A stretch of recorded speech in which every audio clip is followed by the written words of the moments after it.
Members of the state Senate have called for him to step down or be removed. But Cuomo's lawyers have attacked the credibility and motives of his accusers and have promised what will likely be a drawn-out fight to stay in office. The AP's Mike Hempen.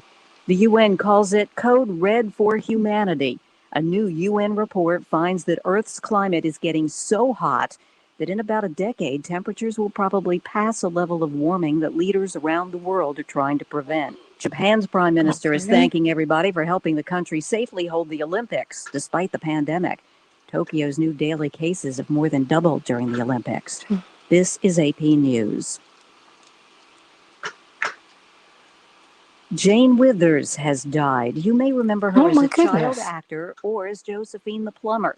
Here's our Oscar Wells Gabriel. Hey, that's my dog. Well, I just found her here.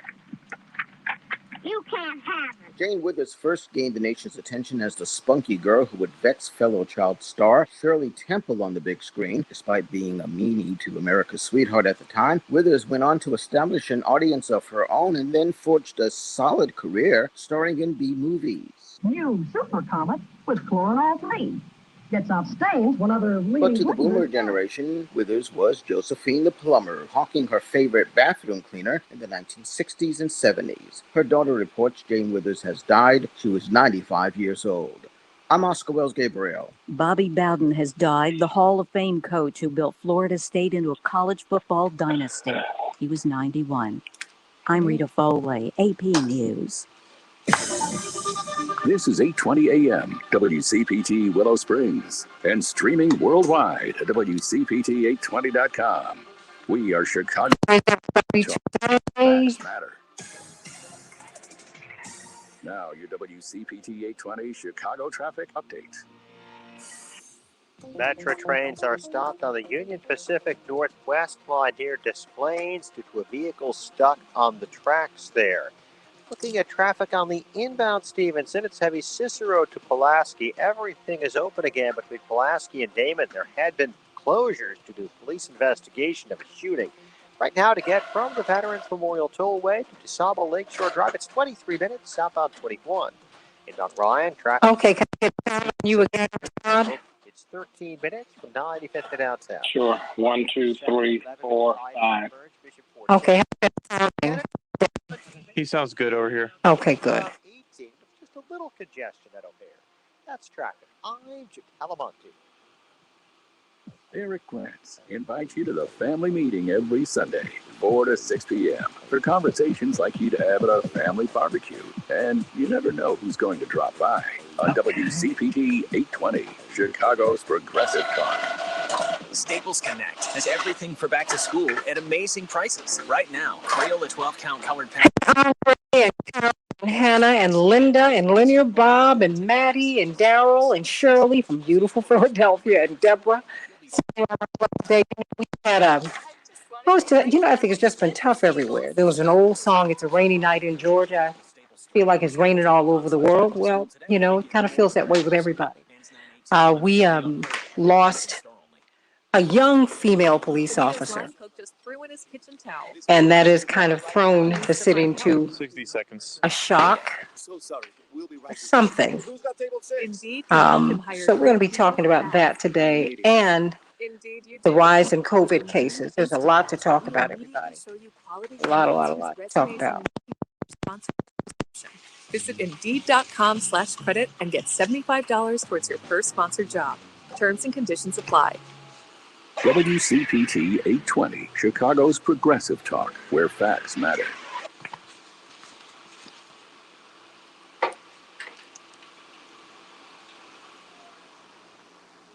Stephanie Miller. Today, a cashier was killed because she asked someone to wear a mask. Oh, my. This is the confluence of our country's worst incident. You can bring that up just a bit, if you will. I mean, for sure. Okay, thanks so much. I don't know whether to be more afraid of the Delta variant or somebody beating the out of me on the plane. Like, what is going on planes? People losing. 10. Miller, thank you, Devin. Have a great show. Thanks, you too. Visit 4Porsche.com. The number 4Porsche.com. We can change the world, change the world, change the world. Yes, we can change the world. We can change the world, change the world. This is the Santita Jackson Show. War and hate to a place of love. It's not too late. Gotta save the children. We can't wait. Let's change the world. I am breathing. Welcome to the Santita Jackson Show. With you Monday, August 9th, 2021. I'm coming to you from WCPT 820, the nation's largest progressive talk radio station, AM 950 Radio, the voice of progressive Minnesota, and of course, meeting my morning stars here on the Santita Jackson and Friends page. Please meet us. Love us, like us, share. Everybody, please. From Andre down to Jewel, who I'm just seeing. Jewel is always sharing. Vicky and Hannah, Carol and Linear Bob and Terry. Everybody, please like and share just what you're watching right now. Like and share, like and share, like and share. And please hop on over to the Santita Jackson Show YouTube channel and like and subscribe. We've got a lot to talk about today. The rising COVID cases. We're going to look at what happened in Tokyo. The Tokyo cases of COVID rose significantly while they had those tens of thousands of people who were there. That's right. Between press and visitors, they had tens of thousands of people who went into Tokyo for the Olympics, which just ended. And we're going to be talking about that. We're going to talk about this police killing over the weekend and how it might be running up against the discussion about defund the police and the slogan that doesn't quite capture what many of these advocates are calling for. But in the meantime, you have a young 29-year-old woman who has been killed. And indeed, her brother said, God took the wrong kid. Wow. The brother of slain officer Ella French, 29 years of age. Many people I've spoken to over the past few days, including officers and retired, said, it seems that the if you will, that now anytime you kill a female police officer, something else is going on. And so I want to talk with you about that. What is going on? What do you see? What do you see? What are you feeling? What are you feeling? Particularly when the murder rate, the Chicago police in Chicago is very, very low, abysmally low. But there's a lot that goes into that. So we got to talk about that today. We want to kind of hear from everybody, not kind of hear from everybody, but we're going to hear from a police officer who's about to retire to tell us his side of things, their side of things. Want to hear about that. I always want to do that. I try to have some balance here. So let's get right to it, everybody, because we've got a lot to dig into and talk about today. Of course, good news from Reverend Dr. Todd Yeary. Chicago, we're going to have a high of 83 degrees today. Scattered thunderstorms. Minneapolis, St. Paul, 87 degrees, partly cloudy.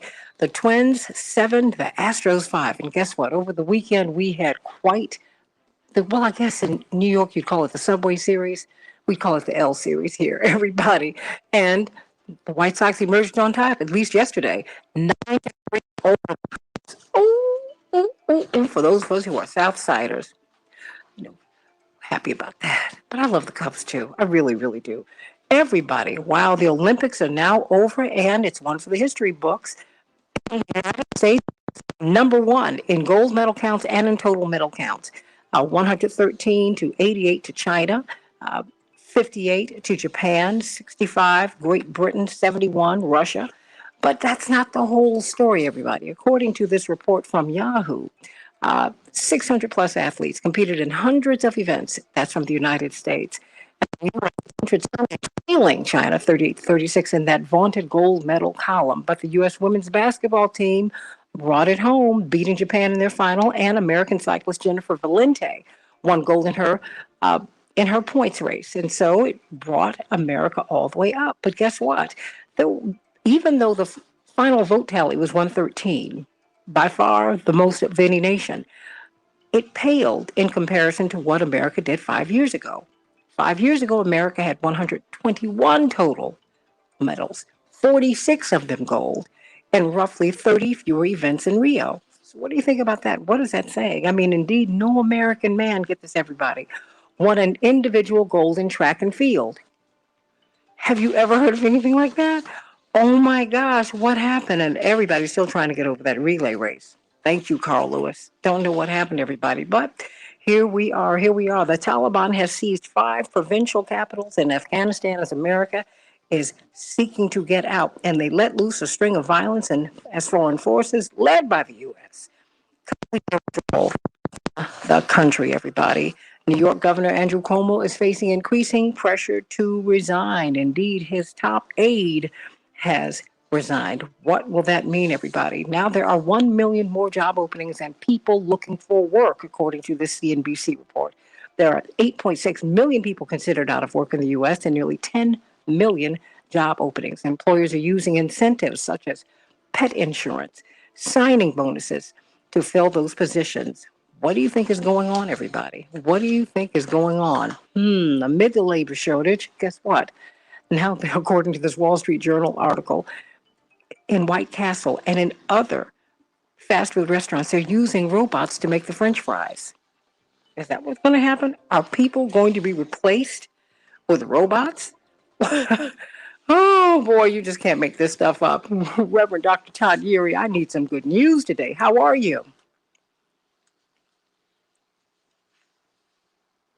Reverend I'm Dr. good. Just Yeary? gotta find the mute. I gotta find the mute button. You know, I'm trying not to talk back to you while you're doing the news. You can do that. You can do that. Oh no. You touch some of everything. We've got medals in Tokyo, COVID count, Cuomo, and now we've got we've got robots making the French fries. But you do know that's been a conversation, and it's probably worthy of a show about the replacement of the entry level worker because of labor costs. That's what we're beginning to see. But that's a different story for a different time. That medal count thing, I'm with Carl Lewis. You want to know what happened? That was just some straight foolishness right there on the relay. I have never seen such. I could have run that relay race, and probably I wouldn't have dropped the baton or missed my mark. Of course, I run a whole lot slower, but you know that's something else. It was but I think it's emblematic of where we are right now. And I think that's why it's important to pay attention because the fact is, even though we emerged number one in the gold medal count and in the medal count overall, we did not do as well in 2020-21 as we did in 2016. And that's something to think about. It's something to think about. And I hope that we dig down and look at it. I mean, beyond the fact that the rest of the world is beginning to develop our athletes, it also speaks to something that we are and are not doing because these other athletes are supported by their countries in all kinds of ways. And many of our athletes have to struggle. They really, really do. That's a big conversation. Was having it over the weekend. Amateur athletics is profitable for everybody except the athlete, and that's a problem. That's a problem. So we're gonna leave that one right there. More competitive, and the United States and the USOC is not just giving deference simply because they're the USOC. They got to do better if they want to see better. Absolutely. So, absolutely. Let me see if I can give you. I just need you to do me one favor. On Monday when you do the news, can we narrow the number of issues so that I don't have so much to have to dig through to get to the good news? My goodness, there's a whole lot going on. So, since going back to bed is not an option, let me go on and get started. Good morning, Chicago. Yes. Twin Cities, come on, get moving. I know. If you heard the news, you probably pulled the covers up over your head and said, I don't want none of this. But it's Monday, and we got to get to it. We've got to get at it because you were created intentionally, on purpose, with purpose, and without apology. You can't hide from your purpose. Let's get to it. Put your feet on the floor. Feel the towel coming back at you. It'll let you know you're alive. Take a deep, deep breath of life. You're alive. Let's get to it. Let's get going. Start your morning beverage, whether it's that cup of joe or tea or juice, whatever you need. It's time to get to doing what you were created to do. I want to talk to you about something in the aftermath of the Olympics, as we were just talking about. We evaluate success by awards.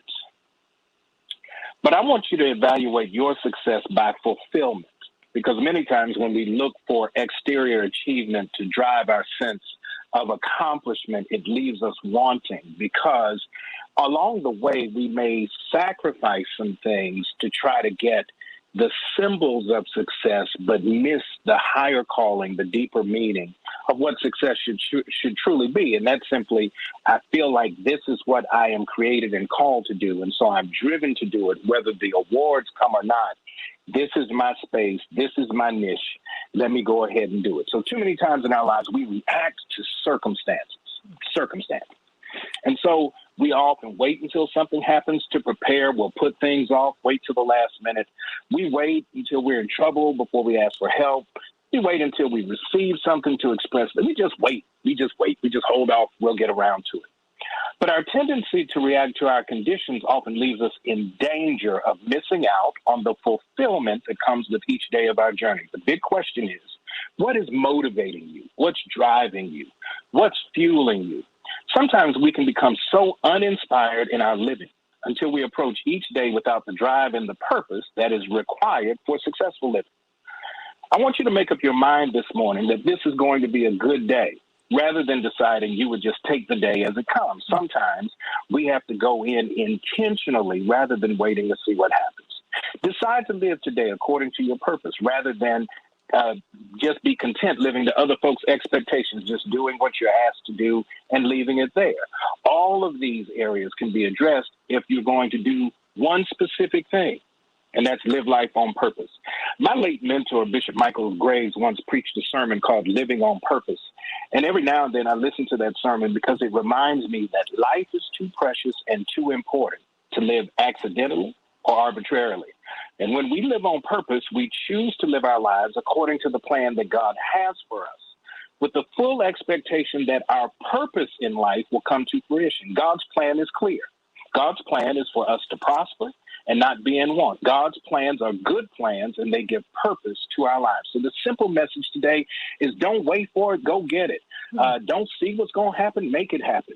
The thing about faith being the substance of things hoped for, the evidence of things not seen, I often say, don't believe what you see what you believe and go make it happen. Your purpose is established in God's will. It is covered by God's word. It is protected by God's grace, and you're sustained by God's power. Now get up, get moving. Don't get out of that bed. Put your feet on, get out. Don't you roll up. Don't you pull those covers back up. Get up. You got to get to it because you got to live on purpose today because that's what God has for you. That's the good news for the morning. I know it's a whole lot to have to deal with, but you're well able because you are more than a conqueror through the one who first loved you. That's it. That's what I got, Santita. Hope everybody has a great day. That's a whole lot. That's a whole lot. That's right, everybody. There's a reason you are here, Pastor. You are not here by accident. You are here.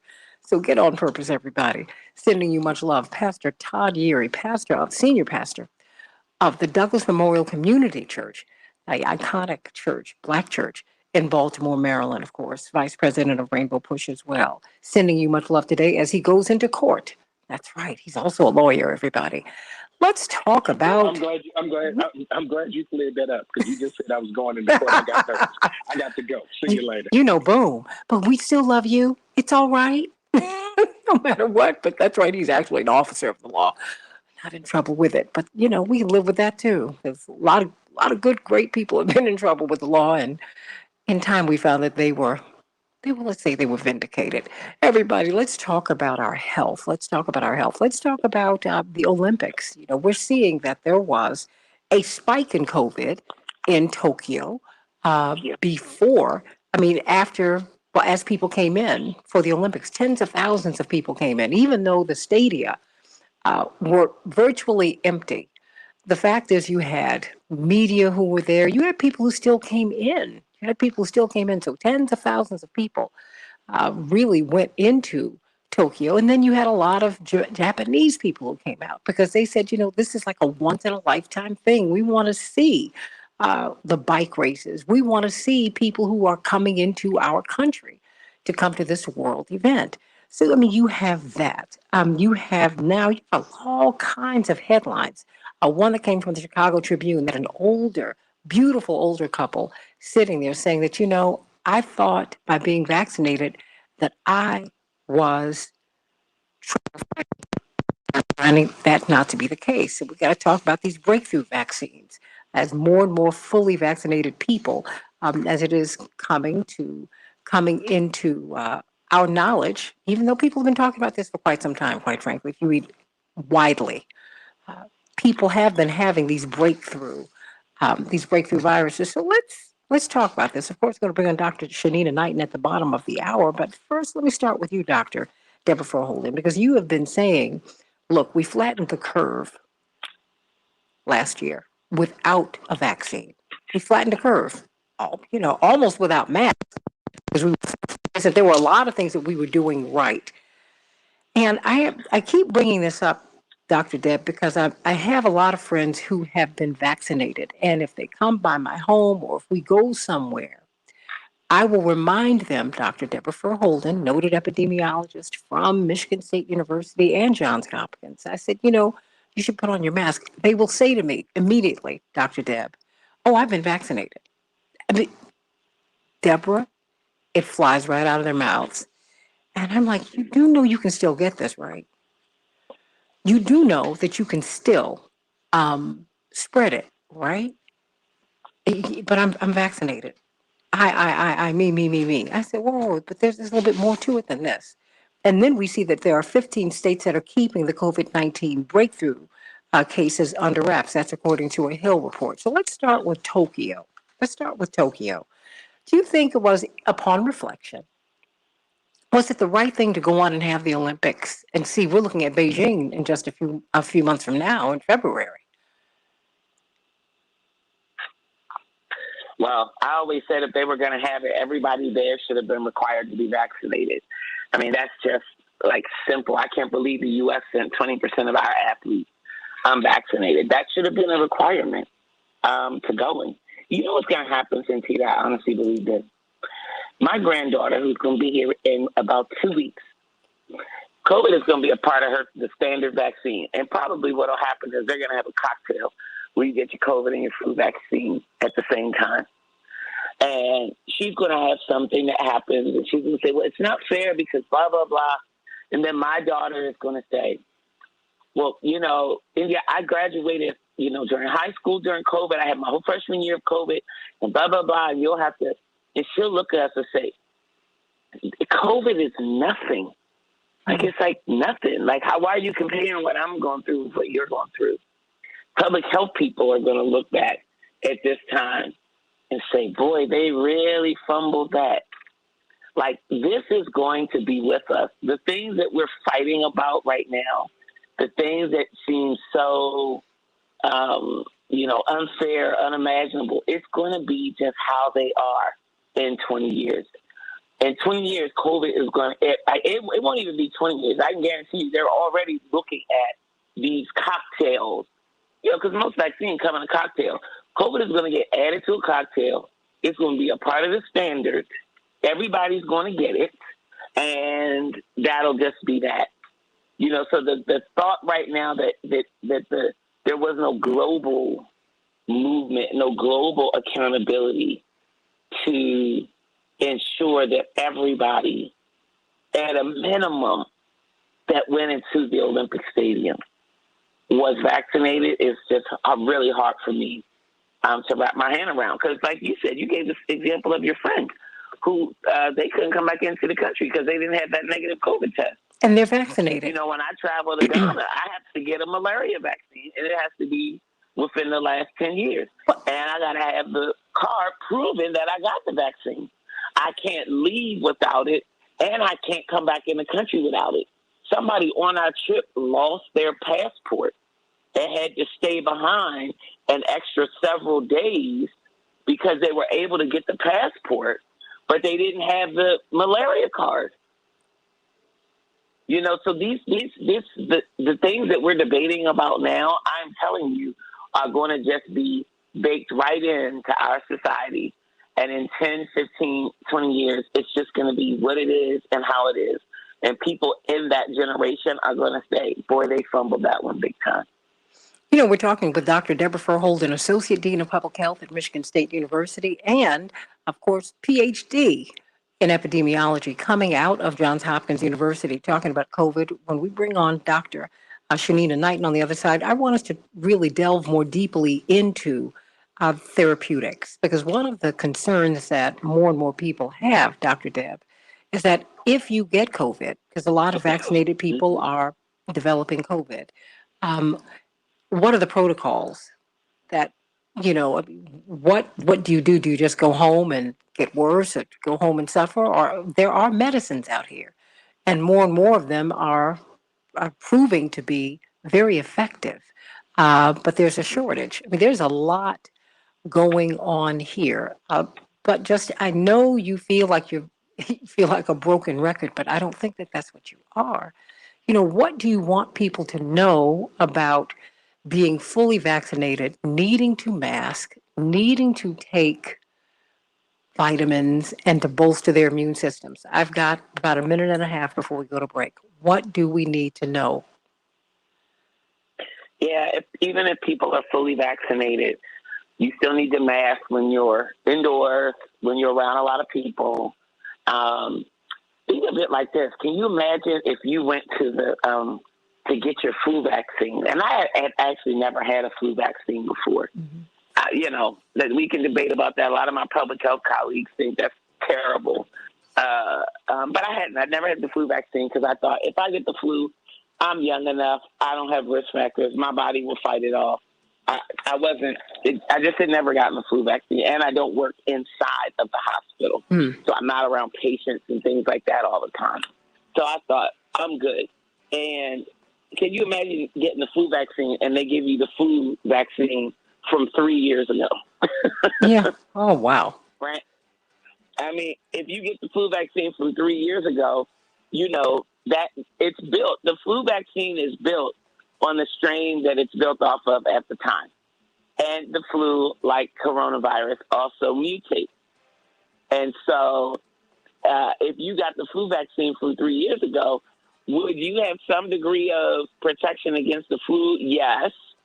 It would still give you, a better immune response and some other things. Got 10 it's seconds. Not really protecting you against what's out right now. That's how I want people to think of their COVID vaccine. Everybody has primed the pump on their immune system.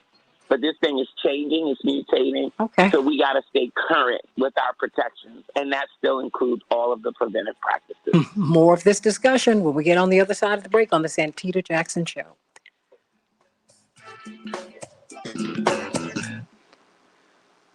Terry Rivers, you're right. The Japanese people pretty much rejected the vaccine. When people have a certain stance on these medicines, I think we have to look at their history with the West, particularly the Japanese are people of color, and they've had 2 atom bombs dropped on them by the United States. And there's still a debate about as to why that happened, because many people feel it didn't need to happen. And they suffered for many, many different generations. The argument can be said they're still suffering. Birth defects, depressed immune systems, all of that. 2 atom bombs dropped on a little island nation or a series of islands, that nation. That's a lot. Then they had a bad experience with measles and rubella vaccines as they were rolled out 30 years ago. So there's a lot of suspicion. And when you always have to give people context. I hear on different shows, radio and television, people calling folks who question the vaccines idiots. And there's a lot of name calling, and it's really unfortunate. It's not just unfortunate, it's wrong. It's wrong. Walk a mile in my shoes. Ask people what their thought processes are. Ask them. Then you can get to the heart of the matter, Dr. Deb. Instead of calling people ignorant, I think about my great grandmother, and I didn't even realize with my mama Tibby, I'd sleep with her at night when we were in South Carolina. So exciting because she would let me have a sip of soda because I could, right? So that was exciting. It was exciting. She let me have a sip, and I lived for that sip at the end of the day. But she also kept her money under her mattress. But I didn't realize that she was someone who lived through the Depression. And the bank closed on her. If only I get it. And I'm like, oh, wow, I can't even imagine the bank closed on her. And this before they had the FDIC. So everything my great-grandmother had worked for was wiped out. Mm-hmm. So So don't say that she is an anti-banker. No. Ask her what it was like for the little money that she had to be gone and the government, and no one gave it back to her. Nobody. Yep. You know, so it's like, just stop. Ask some of these parents who come to me who said, my child was fine before they got their vaccines. Now my child's on the spectrum. I know several people, and people call me all the time and ask me to do stories on that. This is their experience. Stop clowning people, and let's not clown each other. Respect each other. Because that's what you want. That's what you want. Respect each other. That's a real big thing. We got your mentee, Dr. Shanina Knighton, on with us, Dr. Deb. Is she on the line? Good morning. Yes, good morning. Hey, Dr. Knighton. I was having a conversation with somebody else. 60 seconds, everyone. Oh, and in the conversation I had, I said, I'm not a huge pro-COVID vaccine person. As a matter of fact, when I first got vaccinated, initially I was a heck no. And I didn't go from being a heck no to a heck yeah. I went from being a heck no to the opportunity presented itself. And I looked and I said, well, from a public health perspective, I'm going to be advocating for people to get vaccine. I'm going to be on a campaign to dispel myths and you said that here. All of this. And I just thought, I said, I'm going to have to get it or I won't have any credibility. And I need to, you know what I mean? Have my own experience. That's very different from, it's not quite the heck no, but it wasn't like, you know what I mean? The heck's yeah. That I was so 10 seconds, everyone. Scared to get the vaccine. So I understand. I understand. And you have been very, very forward with that. Stay right there. Stay right there, everybody. Can change the world, change the world, change the world. We can change the world, we can change the world, change the world. This is the Santita Jackson Show. War and hate to a place of love, it's not too late. Gotta save the children, we can't wait. Let's change the world. I am green. Hey everybody, welcome to the Santita Jackson Show. It is, I can't believe it's already, we're weeks away from September, right? Monday, August 9th, 2021. It's going to be a beautiful day here in Chicago. 83 degrees, scattered thunderstorms. Don't let the storms throw you off, everybody. It's a beautiful day. Minneapolis, St. Paul, 87 degrees, partly cloudy. Beautiful, beautiful day. Enjoy the summer while you can, everybody. I'm Santita Jackson. It's a joy to be with you today. I want you to call me or text me at 773-763-WCPT, 773-763-9278. GWC Injury Lawyers gives you the opportunity to text. I want to hear your thoughts about COVID, about the fact that they see a spike, a pretty major spike in COVID cases in Tokyo after the Olympics, during the Olympics and after the Olympics. And we're going to be talking about the police officers who were shot, one of whom was killed this weekend. What is going on here? Everybody is saying that maybe the rules of the streets, the rules of engagement on the streets have changed, because I heard from more than one police officer, active and retired, killing a female police officer gave us all whiplash. Got to talk about that. How will this impact defund the police? How has defund the police impacted that? How have the relations between the police and the citizens impacted this? What is going on? Got to talk about it on the Santita Jackson Show. But we have to also get some real good information. Dr. Deborah Furholden, Associate Dean of Public Health. Of course, she is on this show every day. This is her segment as we talk about health. And she's very eager to expand the conversation to talk about health overall. And I promise you we will do that. But right at the center of the health conversation, Dr. Deb, is COVID-19. Even though you said it's endemic, it is. We're still in a pandemic. So here we are. Then we've got Dr. Shanina Knighton, this brilliant scholar from Case Western Reserve University, registered nurse, PhD, infection preventionist. I'm so glad that you're mentoring her and that you brought her into our space, Dr. Deborah Furholden. I mean, that's the kind of person Dr. Deb is. She's always looking for people that she can help and bring forward. We're seeing that 15 states are keeping COVID-19 breakthrough cases under wraps. And then you're seeing more and more fully vaccinated people who are developing COVID. And they're saying, I thought that I was protected. That was a wonderful article in the Chicago Tribune. this beautiful older couple said, I thought that we were untouchable. And now I'm finding that we're not untouchable. Dr. Deb, why don't you speak to that?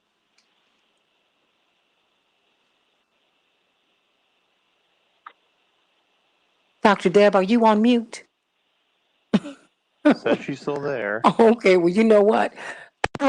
You, Dr. Knighton, untouchable. Untouchable. No one's untouchable. That you are absolutely right. There is no such thing. And I think the thing is many of us gotten to a place of where we believe that medicines and vaccines are going to cure us without us being accountable for our own health. Some of us are still understanding that COVID-19, influenza, or the flu, pneumonia, tuberculosis, whooping cough, all infectious respiratory diseases, okay? That yes, there have been vaccines created for. None of them are perfect, but we forget the most important factor, and that's how our body is going to interact. Many are concerned, saying, oh, well, I don't know how this vaccine is going to affect me, but we have a lack of accountability when it comes to our diet. Many of us know that alcohol is going to lower the immune system. Many of us are saying, oh, well, this vaccine of this particular kind has these ingredients in it, but some of those same ingredients are found in the alcoholic beverages that you consume. We can also talk about food. We can talk about, oh, well, they got preservatives or it's additives in this vaccine, but we're not talking about the additives and preservatives that we choose to consume in our food. Many of us know inflammation that occurs sometimes because of dairy products, but we're concerned about potentially what the vaccine will do or what the actual virus will do in itself. I bring these things up because one of the things that is concerning is that, yes, there are preventative measures being shared when it comes to hand washing, when it comes to socially distancing, when it comes to mask wearing, when it comes to vaccines. But many of us forget, what can we do to be personally accountable for our health?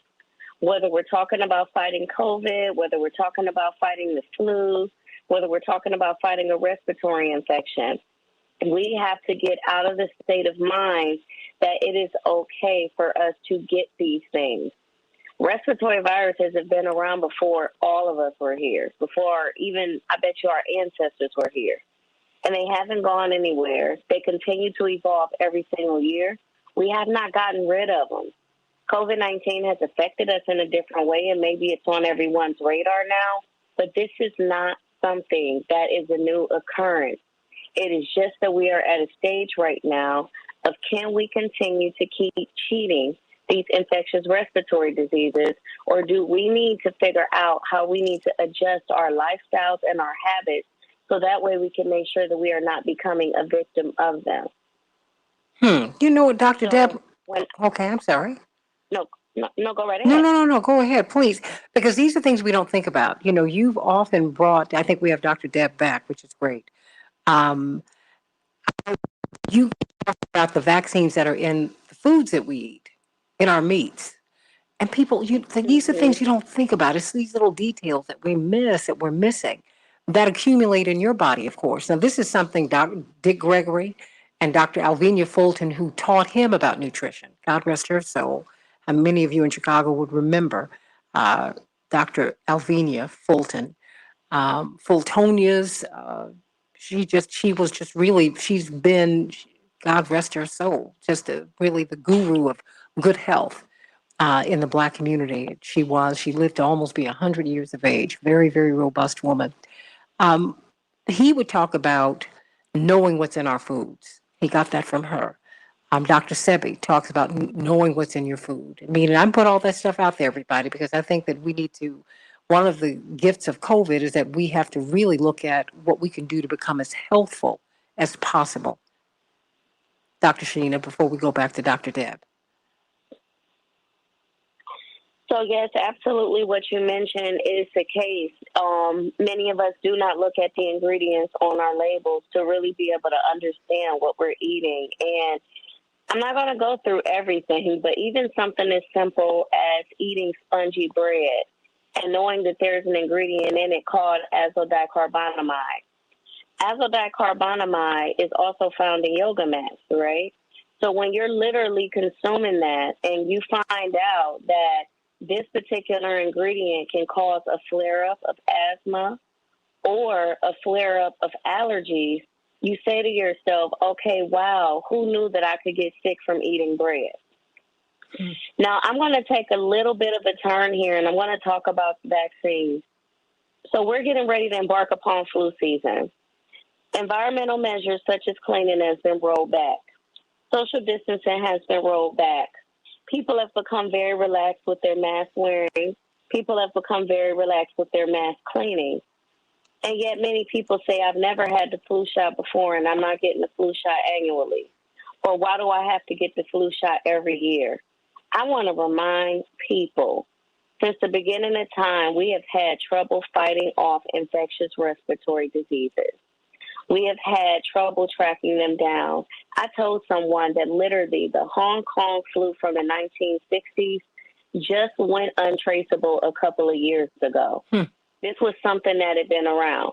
So people say, oh, well, I mean, there's the malaria vaccine. They'll say, oh, well, there's the chickenpox vaccine. Why don't we have to do this? Chickenpox isn't an infectious respiratory disease, and neither is malaria. These infectious respiratory diseases behave differently, and we have always understood that. So when people say, oh, well, why do I got to get the flu shot every year? Just as Dr. Deb alluded to, it is not meant to last the whole entire year, not because they haven't made it to last the whole entire year. We haven't figured that part of science out yet. Or maybe it is financial. We don't know. But what I will tell you is this. The vaccine's effectiveness for the flu is reduced by more than half just by us knowing that there are more than a couple of strains of the flu in one particular season. It typically takes about 6 to 7 months after you are vaccinated in order for it to diminish. Many want to know, why are we advertising to get it September, October? September and October will take you through the winter months, which is typically when there are an increase in cases. There are a number of people that are sick.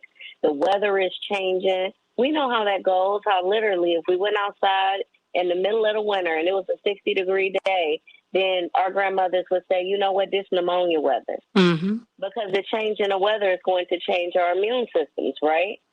And so I just want to caution people that as we're thinking about, I don't want to take this and I don't want to take that, ask yourself, is my body healthy enough for me to not take this?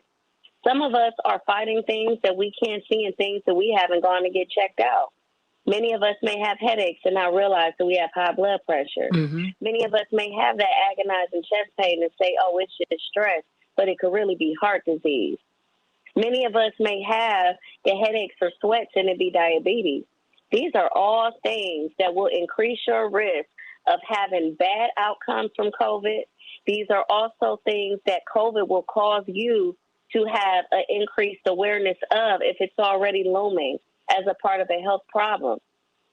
So many people that are saying that they can't take it, even obesity, the question is can you afford not to take it? There are many people that are health conscious that do choose to say, you know what, I'm going to increase the value of my T cells. I'm going to make sure I get lemon and ginger in my body. I'm going to make sure I'm refraining from smoking. I'm going to make sure that I'm still practicing preventative behaviors. And they've decided not to take the vaccine, but they're also taking other measures to make sure that they can stay healthy. The question is are you conscious enough about your health to decide whether or not you're going to take the vaccine? And at this point in time, yes, the issue is media does make it seem like the vaccine does not work at all against the Delta variant. The thing is it works. It's just that we knew, just like with anything else, it may not work as well because these strains are not waiting on us to continue to change and mutate. Well, see, but that's so if why. you know you can be safe against, yeah. I'm sorry. No, that's why we need you to be a messenger, Dr. Deb. We need you to be a messenger because you all have given us clear messages about what these shots do and do not do. Okay? Because the way they were sold to us, this was going to be the answer, and all you need is that. They even tell you that now. If someone is very sick with COVID in the hospital, the first thing they ask them is, have you had the vaccine or not? Not, well, what treatment are you on? Because that's almost like a dirty line of questioning too, which I think is off. All this is way off. It's way off, and it's not helping us be healthier. Dr. Deb, I'm so glad we got you back. I don't know if you were on mute. I don't know what happened, but a lot of people have questions have questions for you. You there with me, my dear Dr. Deb? Yeah. I'm here. I'm here. And I do want to say this. There's something important that people have to know.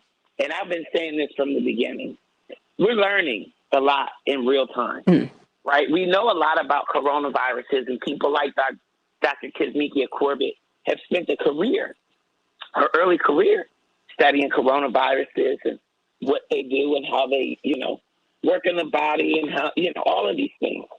And so some of what we know is evolving, right? And when we were advocating, if we had gotten 70, 80% of people vaccinated in those first 3 or 4 months, I think things would look very differently than they look now. But I want to be clear. Every time this virus spreads, every time it goes from person to person, we run the risk of these mutations happening. And when those mutations stick in a population, now we've got what we call a variant, this particular mutation. You got to think, viruses are all about survival. They have one goal and one goal only: find a host and multiply. Their only goal is survival. That is their only goal. And one of the ways that they survive is they make these little changes. A little change here, a little change there. We're going to now start to hear about the Delta Plus variant. And we talk about specific variants, but be clear, there's thousands of variants of the COVID virus, of the SARS-CoV-2 virus that causes COVID-19. And so when people say, well, you all said that if I got vaccinated, I would have 95 or 96% protection. Guess what? That was true at the time. That was true at the time, based on what we learned in the clinical trials. It's a different time now. But we have new strains of coronavirus. That has to. No one said it at the beginning, and now when you say it now, they're defensive about it. Instead of name calling, answer people's questions. We just stop. Linda has a question for you, Dr. Deb. She said, I'd like to hear your comment on the huge number of vaccine cocktails which are forced on all our military people all at once.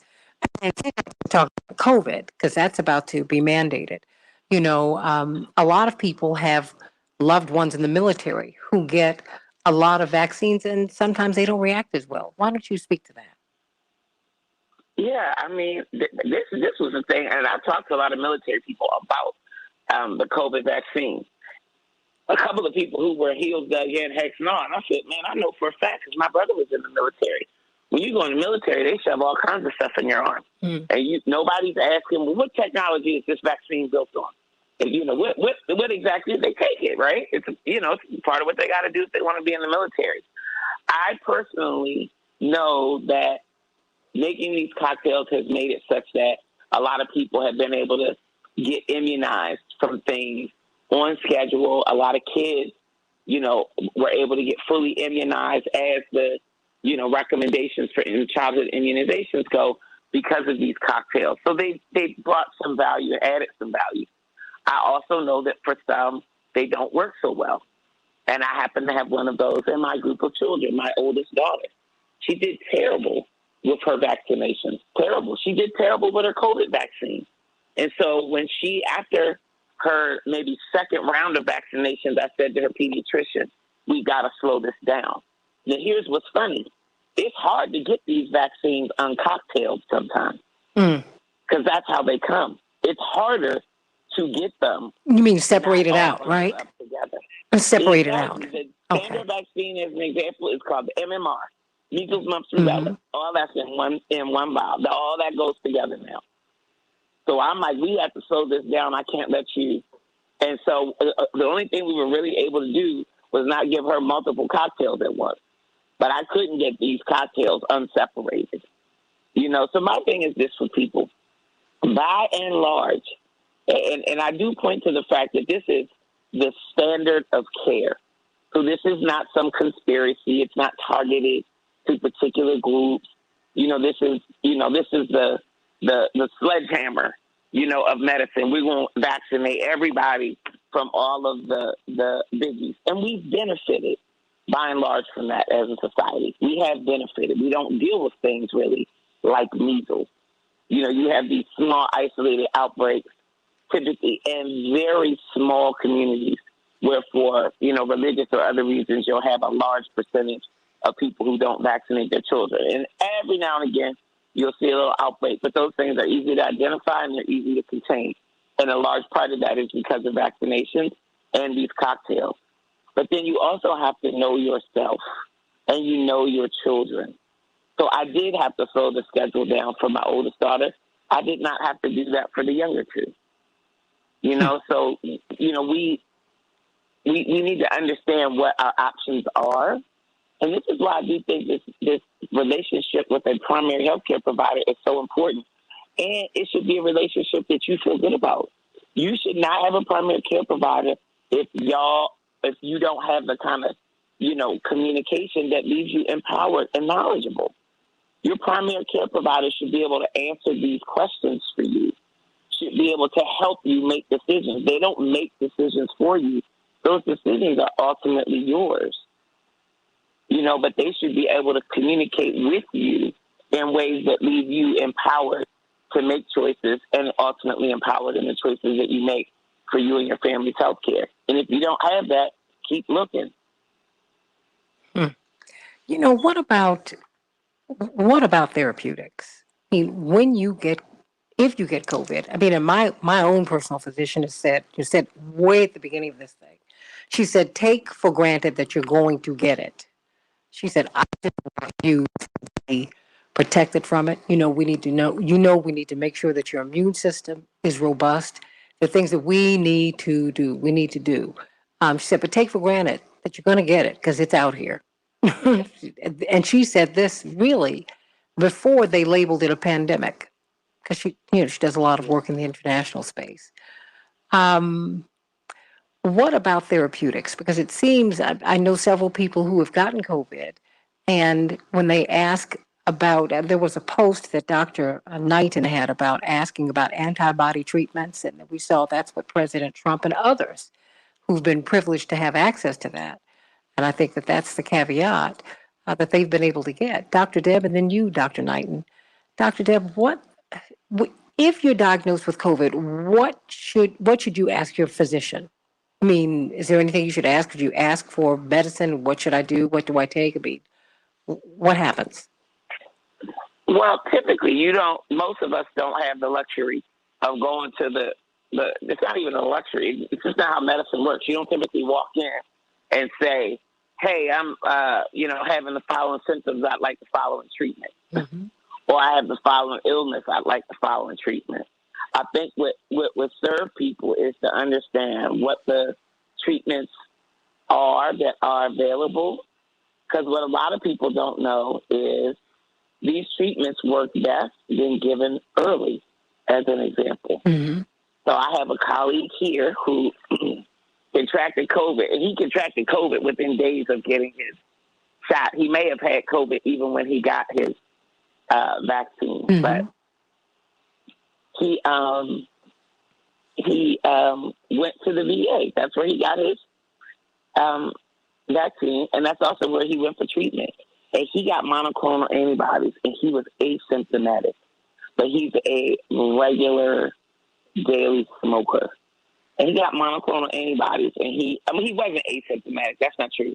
He had mild symptoms. His symptoms weren't major. He had the scratchy throat, kind of like the cold flu-like symptoms, and then he ultimately did lose taste and smell also. But he got monoclonal antibodies very early, very, very early in his diagnosis. And so I think it's important that people understand what treatments are available. Because here's the thing I know. If you have to go to the hospital, right? And people typically go to the hospital because the symptoms can be quite scary. It can be quite scary not moving, being very still, and not being able to catch your breath. Mm-hmm. When you're not exerting yourself at all and you cannot catch your breath, it's scary. Ask an asthmatic person. And so people will oftentimes go to the hospital because the symptoms become, kind of scary. Most people aren't asking what's in the therapeutic. They just want whatever is going to give them the best chance of survival and recovery. So I think it's more important that people understand what those treatment options are and feel empowered to go to the hospital. At the end of the day, this is about empowerment. I've got 1 minute, Dr. Knighton. What do you want people to know before you go? Is Dr. Knighton still there? I want to tell. Okay. Yes. You got 1 minute. Want to tell. Gotcha. Prevention is better than treatment. I understand, like right now, there is a lot going on. There is a lot of uncertainty, but you have to be able to understand that many drops make an ocean, and you are that drop, meaning how are you contributing to the pandemic, or how are you preventing the spread of this pandemic? Meaning, are you cleaning your hands correctly? Are you aware of the surfaces that you're touching?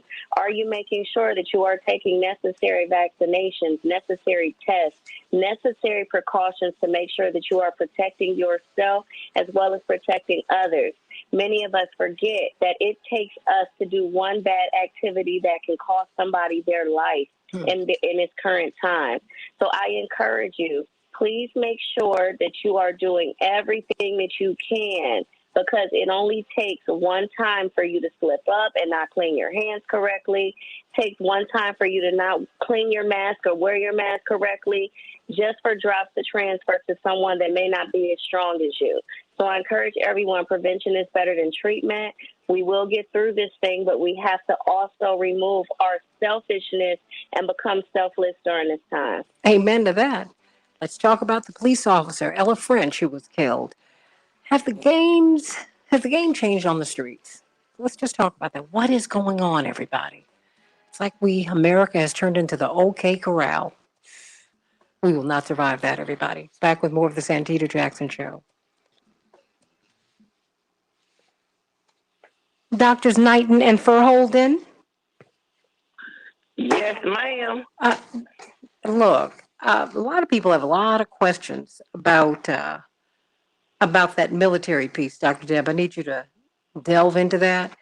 I also need to look at, and I'll send you a list.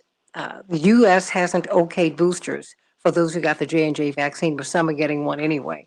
I want you to talk about that and the high demand for treatments. That's a story that came out of Galveston County in Texas. These are things we take for granted. You all are in a space where you get a lot of information and you pay attention to it. You're constantly reading studies. Most people are not there. That's not how most people are living. So just remember that. That was one of the things that I saw when I got to Fox News. Roger Ailes said to me, "You need to speak at a 6th grade level." He said, "I didn't say talk down to people." He said, "I said make it that uncomplicated, because that is functionally where most people are." It's not about talking down to people. It's about giving them the information that they need and that they can digest.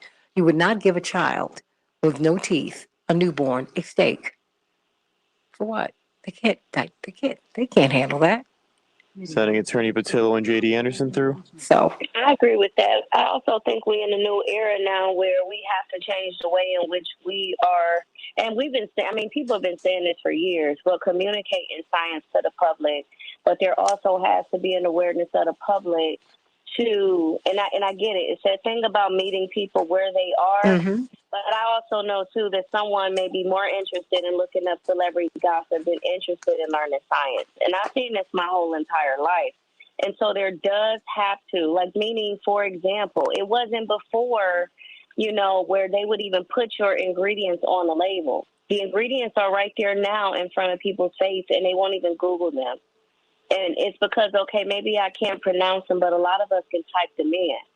And so we do have to, just as people, get better in terms of holding ourselves accountable for what it is that we're consuming. But many times, I'll be honest, people, when I tell them, like, hey, are you sure you want to eat that or consume that? They'll say, oh, well, I got to die from something anyway. I'm telling you, like, it's very disheartening. I grew up with someone who was a full-blown diabetic, and he was about 400 pounds if he weighed an ounce.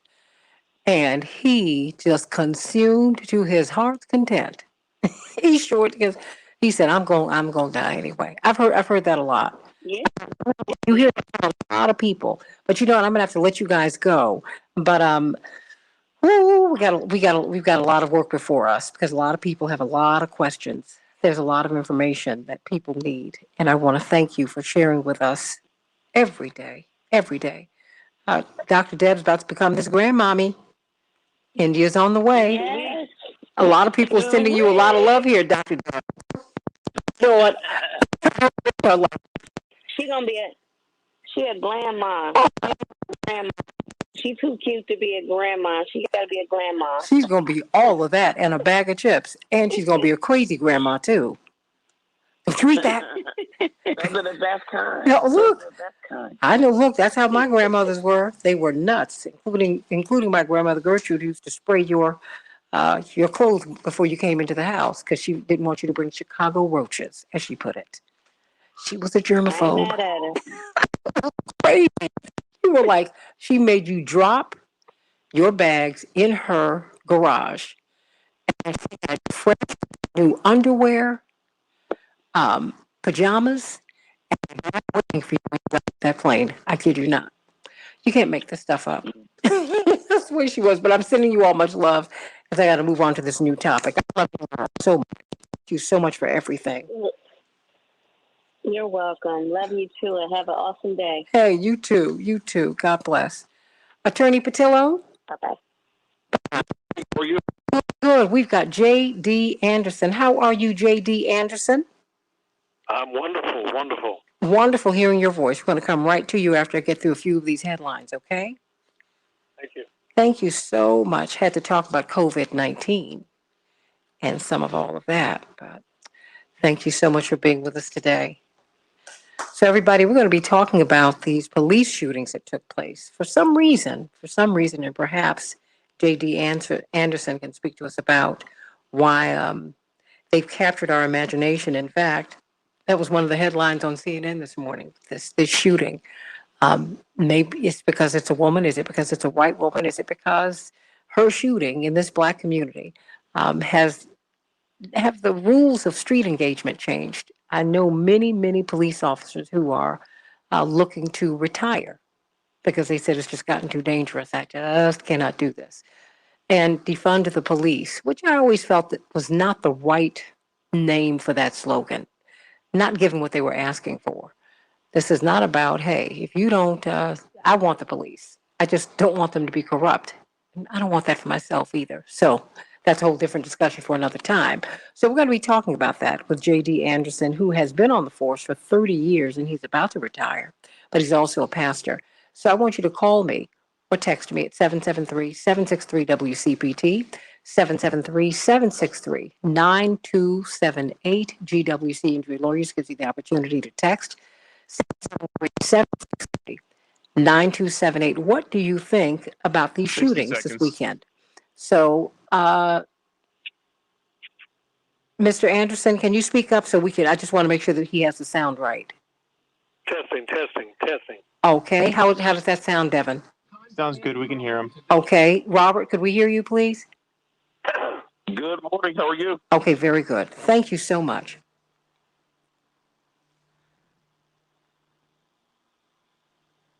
Hey, Elena, how you doing? Lorraine, I agree with you. The slogan did not help, and it really does not help now. It does not help. And it doesn't speak to what they're really asking for. That's the thing. So, with all of that, Messaging is so important, which is what we've been talking about this morning. So stay right there, everybody.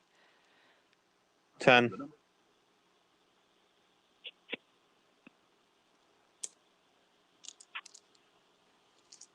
We can change the world, change the world, change the world. We can change the world, we can change the world, change the world. This is the Santita Jackson Show. War and hate to a place of love, it's not too late.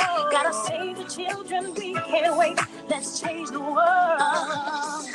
Hey, everybody. Welcome to the Santita Jackson Show. It is Monday, August 9th, 2021. I'm Santita Jackson. It's a joy to be with you today on WCPT 820, the nation's largest progressive talk radio station, and AM 950 radio, the voice of progressive Minnesota, and all over the world. We've got our brothers and sisters from Canada and from Brazil and all over with us today, the Gambia, you name it.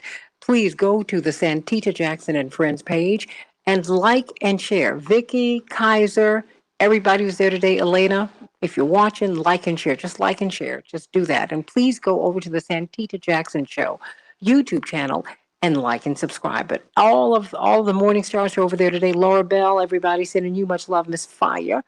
Go on and like and share. Like and share. We're going to be talking about these police shootings this weekend that one of our police officers was killed, a young 29-year-old lady. Young lady who'd been on the force just 3 years. What happened? Have the rules of engagement on the streets changed? I want to hear from you. 773-763-9278, 773-763 WCPT 9278. How does this impact defund the police? How has defund the police impacted our engagement with the police? I mean, I want to hear what your thoughts are. We're going to have J.D. Anderson, who is a police officer of more than 30 years, as well as a pastor, who'll be able to give us some insights, of course, along with attorney Robert Patillo. But first, we're going to hear J.D. Anderson's story. But first, let's go to a few of these headlines. Let's get right to them on the Santita Jackson Show. Chicago, 83 degrees, scattered thunderstorms. 83 will be our high. Minneapolis, St. Paul, 87 degrees will be the high. Partly cloudy. You know we had this crosstown series this past weekend, and guess what? The White Sox were triumphant yesterday. 9-3 over the Cubs. Oh my gosh. I hear rejoicing on the south side right now. The Twins were triumphant over the Astros 7-5 yesterday. Everybody, well, it turns out the United States came out on top in the medal count in the Olympics and in the gold medal count. They had fallen behind China for most of the Olympics, but they ended up squeezing this out, everybody. 113 total medals for the United States. China, 88 total medals. Japan, 858 total medals. Russia, 71. And, of course, Great Britain, 65. But that's not the whole story, everybody. In 2016 in Rio, America did much better. The U.S., this tally of 113 medals by the United States, that was the most of any nation by far, but it paled in comparison to what happened with the USA team in 2016. In 2016, they had 121 total medals, 46 of them gold, in roughly 30 fewer events in Rio. Something to think about. And, oh my goodness, what happened to our track and field team? The men, because the women pulled it out. In fact, women in our Olympic team this year won more than half of the medals, I think 58%. So the women saved the day for the United States this time. Absolutely. But no American man won an individual gold in track events. We've not seen anything like that. That has never happened in modern U.S. Olympic history. The U.S. baseball and softball teams settled for silver. It's not settled for silver. They won silver, everybody, in the return to the games. Women's soccer lost in the semifinals of their game against Canada. Something for us to look at, because in these other countries, you do know, the countries, these athletes, amateur athletes, get a lot of support that we do not give our amateur athletes. We don't give it to them, everybody. So the average number of new coronavirus cases in the U.S. has increased ninefold since the beginning of July, and hospitalizations are at their highest rate since February. In some parts of the country, hospitals are at capacity. It's important for us to note, everybody, that there are 330 million people in the United States, but there are only 1 million hospital beds. Perhaps we should think about that. There are about 1 million more job openings than people looking for work. According to the CNBC report, there are 8.6 million people considered out of work in the United States and nearly 10 million job openings. Employers are using incentives like pet insurance, signing bonuses, but that doesn't seem to be working. We're going to have to talk about that this week with Dr. Max Wolf. Amid the labor shortage, well, perhaps this is part of it. Robots are stepping in to make the French fries. More and more kiosks and robots are taking over jobs that used to give people wages, not just wages, but ways of making a living, and gave them health insurance and on and on. Remember, our health insurance is tied to employment. So what does all that mean, everybody? So let's get right to it, everybody. Let's talk about what happened in Chicago this past weekend. Whenever I've been going out of the country since I was a little girl, and when I was able to travel on my own, which is in my early teens, quite frankly, whenever people would ask you where you were from, I'd say Chicago. And in the 70s, everybody, in the 70s, they would say, Chicago, bang, bang, bang, Al Capone. That is our reputation. Sadly. And people talk about Chicago violence. They act as if Chicago and violence are one. So, what happened this weekend, and why have we reacted so strongly to the killing of Ella French? 29 years of age. She'd only been on the force 3 years. And then you have another police officer, at least as of the last report that I got, who's fighting for his life. Uh, Indeed, her brother in pain said, God took the wrong kid. You just pray for that family. What's going on, everybody? Why? What's happening with the police? Have the rules of engagement between police and citizenry changed? As I've spoken with different police officers, retired and active, they have said, to see a woman killed is a lot. Now, I don't know if that's the chivalry of these men. I don't know, but I do know that there is a lot of pain and a lot of fear, a lot of unease today. Killings have spiked in the United States, and Republicans are saying that it's because of defund the police. And for their portion, a lot of people believe that other resources that the police get ought to be disseminated to social workers and to to psychologists and to psychiatrists, because really that's at the heart of it. But many people are saying that, defund the police is not the best slogan for what it is that they're trying to achieve. But there's a lot to talk about today. And of course, we've got attorney Robert Patillo, host of his own show on WALK, the iconic talk radio station out of Atlanta, every Sunday from 1 to 4 Eastern Standard Time. He's also the Southeastern Regional Director, brilliant civil rights lawyer, Southeastern Regional Director for Rainbow Push, based in Atlanta. But we've got J.D. Anderson, someone I've known for a long time. He's a pastor, great preacher, preaching machine, in fact, of more than 30 years. In fact, he's always wanted to be a preacher, everybody, since he was a little boy. He always wore suits. Yes, J.D. Anderson, I do remember that. But he's also a police officer. And I wanted to hear from him today, just because I think that you can see this globally, because you also grew up in the civil rights movement. You grew up in Push. So you see this from a lot of different perspectives. What happened this weekend? And why has this unsettled people so? J.D. Anderson.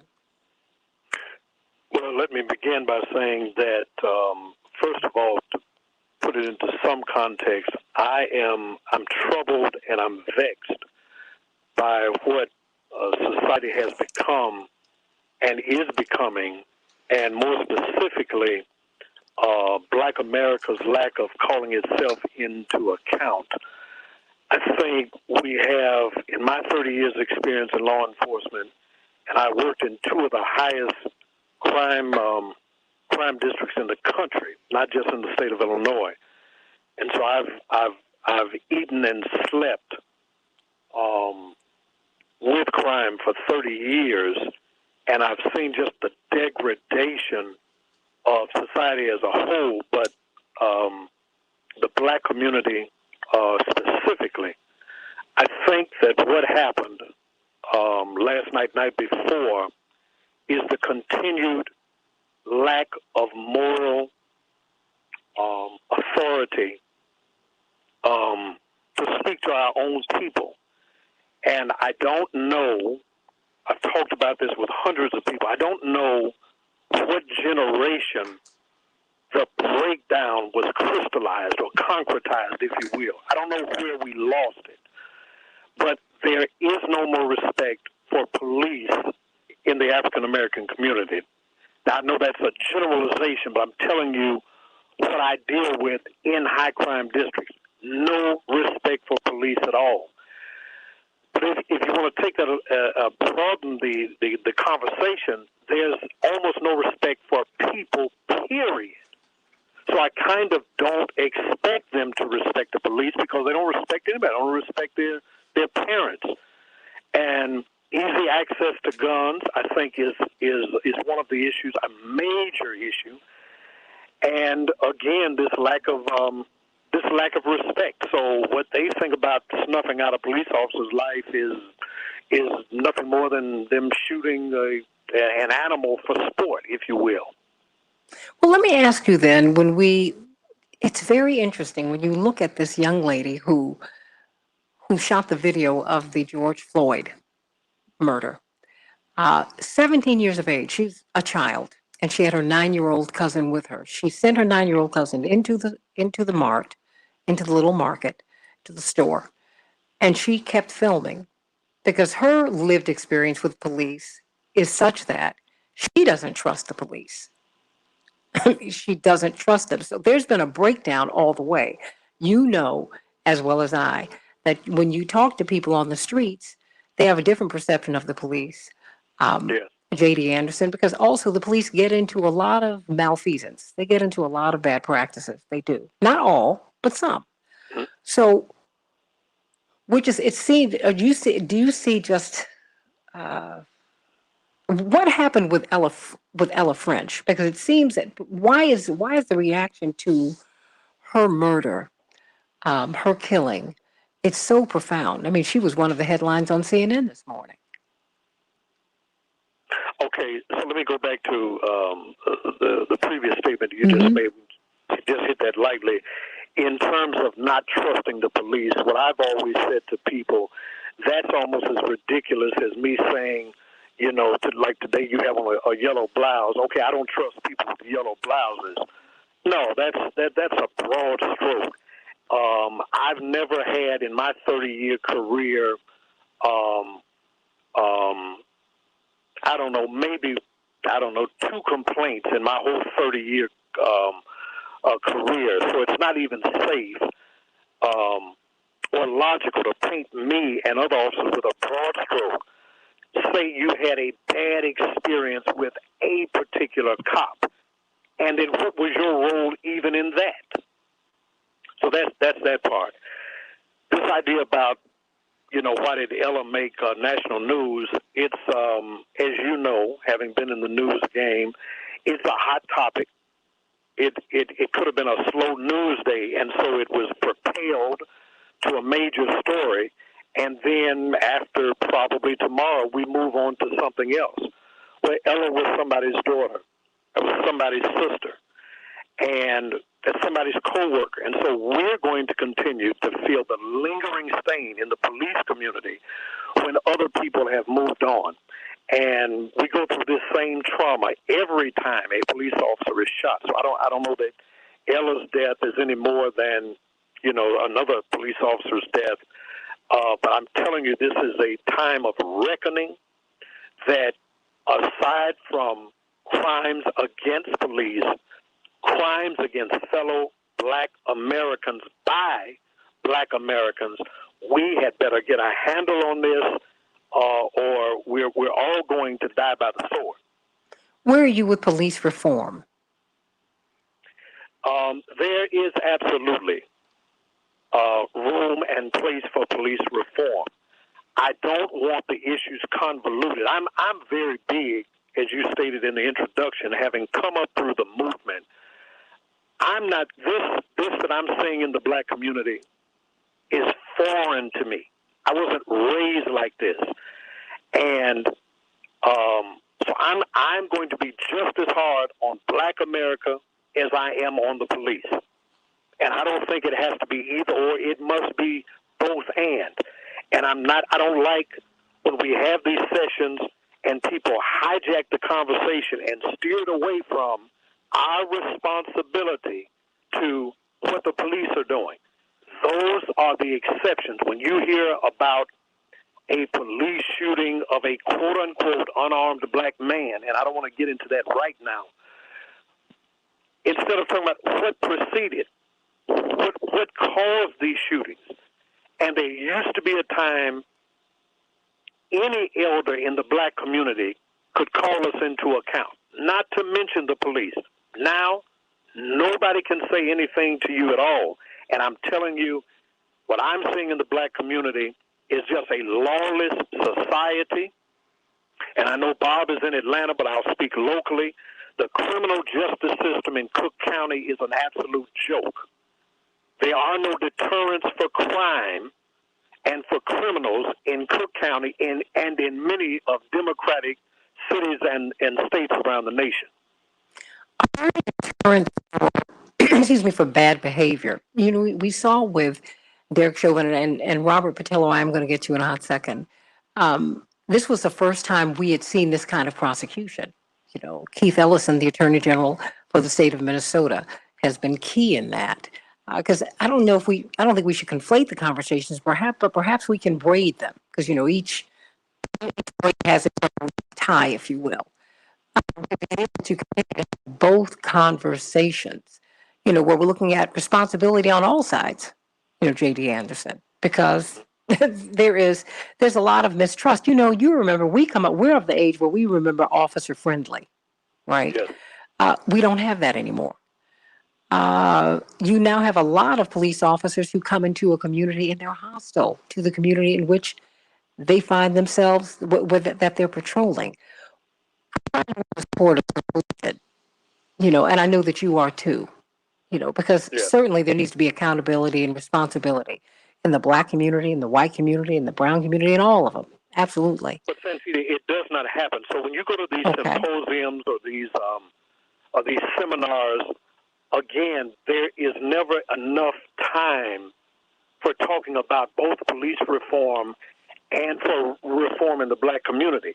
And so the conversation always comes back to dominating the entire conversation and the seminar to jumping on the police and nothing about. So when Cosby talked about 20 years ago about the responsibility that black parents have to black children, you know, everyone was up in arms about Cosby being out of touch, being a multimillionaire, and now he's talking down to black people.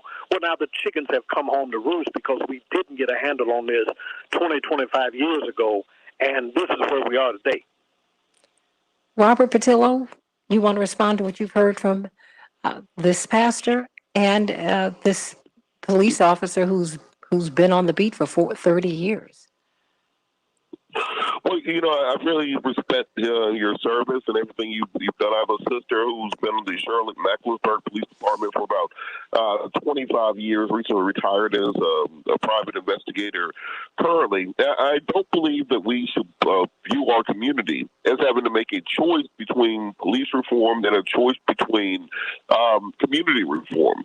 I think that there's a public policy aspect to this that many people forget when it comes to exactly the way that the state governments and the local governments react, how we handle jailing, whether it's making sure that we can get the violent drug offenders and the gang leaders off the street, but at the same time, ensuring that we have the sorts of criminal justice reform measures needed to give people second chances as low-level offenders. We have to look at the way budgets are put into our communities, whereas the young people have the opportunity to really be have a fair chance at life. We have to look at transportation, healthcare, mental health, the social services system. And I think that this is why I hate that people hijack the conversation and turned it into quote-unquote defund the police, because that's one of those things the media likes to take and run with. Defund the police scares conservatives. So it's something that the conservative media ran with and turned that into the Cassia Belli of the entire movement, the same way they've taken critical race theory and turned that into the new boogeyman that they're using currently to hijack the conversation on education and diversity and inclusion.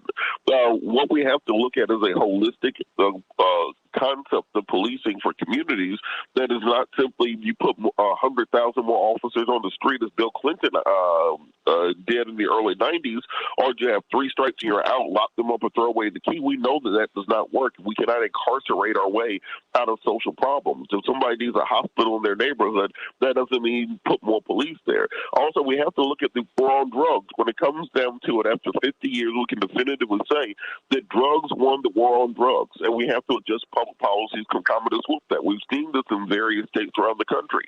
Oregon, for example, had a massive problem. Just in incarcerating half the population, they legalized drugs.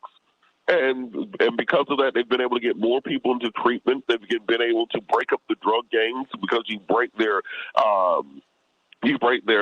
economic driving factors. They've been able to break up many of the Mexican cartels, which were working their way into the state, because you break the economics of it. You talked earlier about Al Capone and the mafia. What ended up breaking up much of the mafia, it was the end of prohibition. That admit when you're down and when you're losing and that something doesn't make sense, and then find ways to reform the system therein, because you cannot stop human behavior with incarceration. And when we talk about removing the incentives, we have to look at the government's involvement in this. There's not a single gun made in Chicago. Frankly, there's not a single gun sold in Chicago. There ain't a bullet or gunpowder made in Chicago. There's not an opium field anywhere in the suburbs. There's not a cocaine field anywhere in the hood anywhere. All that comes in.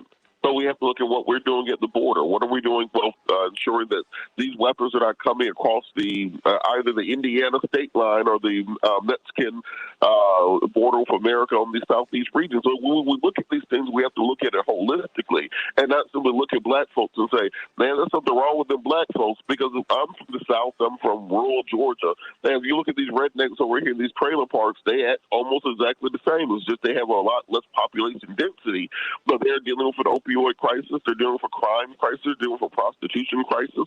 There's more so a socio-economic issue than a racial issue, which is lens that way because of the nature of American foreign policy. And once we start looking at these things holistically, stop thinking of it as defunding the police, but more so reforming the entirety of the social services and the criminal justice system, then we can get to a policy that is effective instead of continuing the exact same failed policies we've done for the last 30 or 40 years to get these things really under control and hopefully come out on the other side with a police department that trusts the community, a community that trusts the police department, and defunding the gangs, which is what we really need to do. J.D. Anderson, I want to thank you for being with us today. Pastor and police officer for 30 years, helping us to understand the frustrations, the pain, what he is seeing, what he's living with, who he's pastoring, what he's seeing every day, every day. Thank you so much, J.D. Anderson. Can't wait to have you back on the show. Thank you. Yes, anytime. Oh, can't wait, because I think that you represent a point of view that we need to hear. Let's talk about this. I want you to call me, 773-763-WCPT. What about the police? Back in just a minute. J.D. Anderson? Yes, ma'am. Thank you so much. I mean, if you want to stay, you can. But I knew that you would. I've got a breakfast meeting. Okay. But thank you for being. I'm sorry. What were you saying, Mr. Anderson? No, I just thank you for having me. Yes. Oh, please. You're more than welcome here. Huh? Let's continue the conversation, too. Well, I'll come back. You're welcome to. Okay. All right. I appreciate it. Okay. I'd love to have you on. I would love to have you on because I think that you represent a point of view. Absolutely. Because the thing is, we grew up in a time, and Attorney Patillo's younger than we are, where there was a balance. Thank you so much. And Dwight McKee is here. There was a balance. The Republicans and the right wing embraced Reverend, but they rejected him because of his stance on racial equality and citing racism really in American life and in the Western and in the success of the Western world. That was always a problem for them. But he would never absolve white people of their racism and their role in and how it has shaped the culture and shaped who we all are. And so that's where he can sound like a conservative up to a point, and then you know, because many conservatives don't want to look at racism, But then, we have to look at our role in all of this. We do.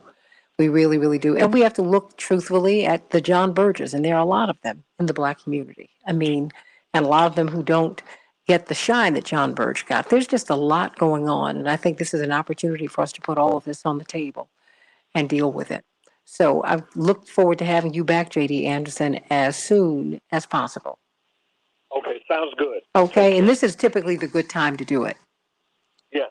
Okay? Much love. Bye-bye. Thank you. Dwight McKee? Good morning. Good morning. And you've got Robert Patillo, one of your favorite people in the world, with you today. He certainly is, and you handled that one, Robert. Thank you so much. Okay, Mark, you said Officer Anderson reflects the opinion of so many folks, particularly people over the age of 50. I hear you.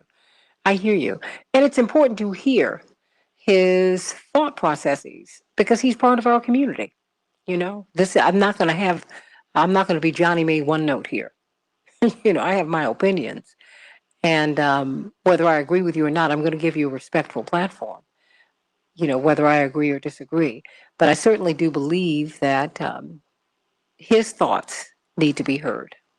His thoughts and the thinking. Now when you see a lot of police officers, that's the thinking. This is what they're looking at. This is what they're dealing with. This is who you're dealing with. This is whom you're dealing with. When you look at that and you hear the us them, you look at because there are things that we all could be doing better. There's no question. But we've got to look at the people who have the power to have the guns and what it is they do and how it is that they do what they do.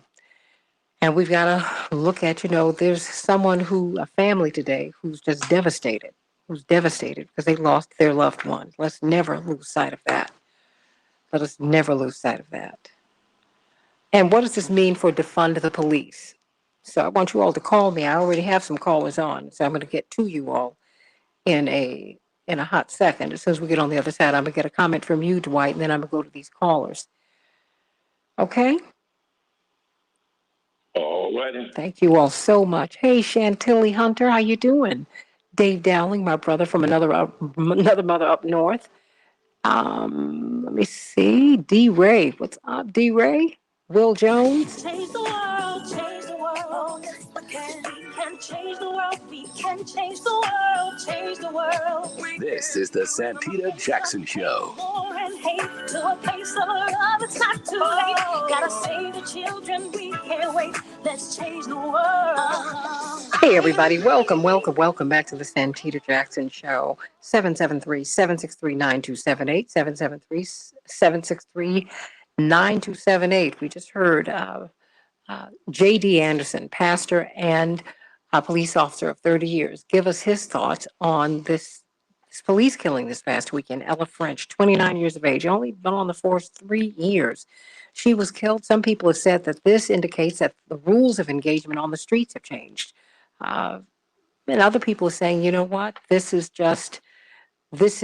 emblematic of some deeper problems that we have in the Black community. But is it only in the Black community? What's happening in the United States today? What's happening in the United States? All the police don't kill the citizens.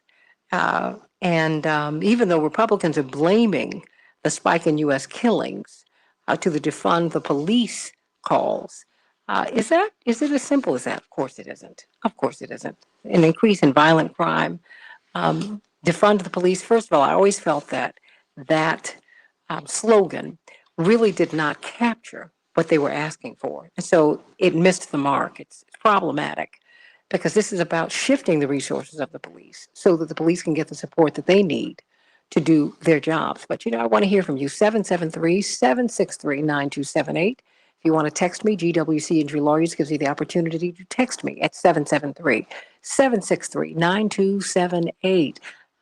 Before I go to the callers, Dwight McKee has joined us. Dwight McKee, what's on your mind today? Very sad that we're looking at. I think that Robert hit a lot of the pertinent points. But I think what you're looking at, Santita, is a perfect storm. You got unchecked guns, coming to unchecked children, kids with no education, no exposure, no religion, who are inundated by violence. They watch violent games all day. They listen to violent music. They see violent movies. They have low self-esteem and depreciated self-concepts. There's a self-hate element to all of this. And they have a fear, a justifiable fear of the police because they see the George Floyd situations and they see the violence inflicted in many ways. In fact, they're more the victims of a lot of the police attitudes than the average citizen is. So they see this every day. So they have a justifiable fear and contempt of the police. And many of them, some of them are trying to protect their own drug turfs. And so what you have is really a gumbo of gangsterism. When you put all these ingredients together and stir the soup, it's a gumbo of gangsterism that these kids are literally raised in and raised on. And why I feel very badly for the police woman, Sister French, and the other officer that got shot, I also see what she was in Iraq, participating in the fact that they were bombing other women and children over there.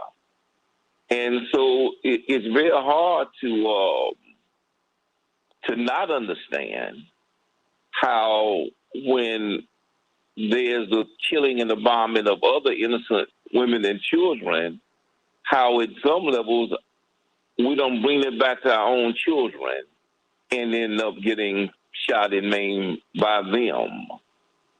Dr. King say, and Jesus said, we should study war no more. It's there is a boomerang effect to social behavior, and when you make war part of the recipe of government intervention, and you make violence part of the oversight of government intervention, that also seeps over into the relationship and the activities of the children.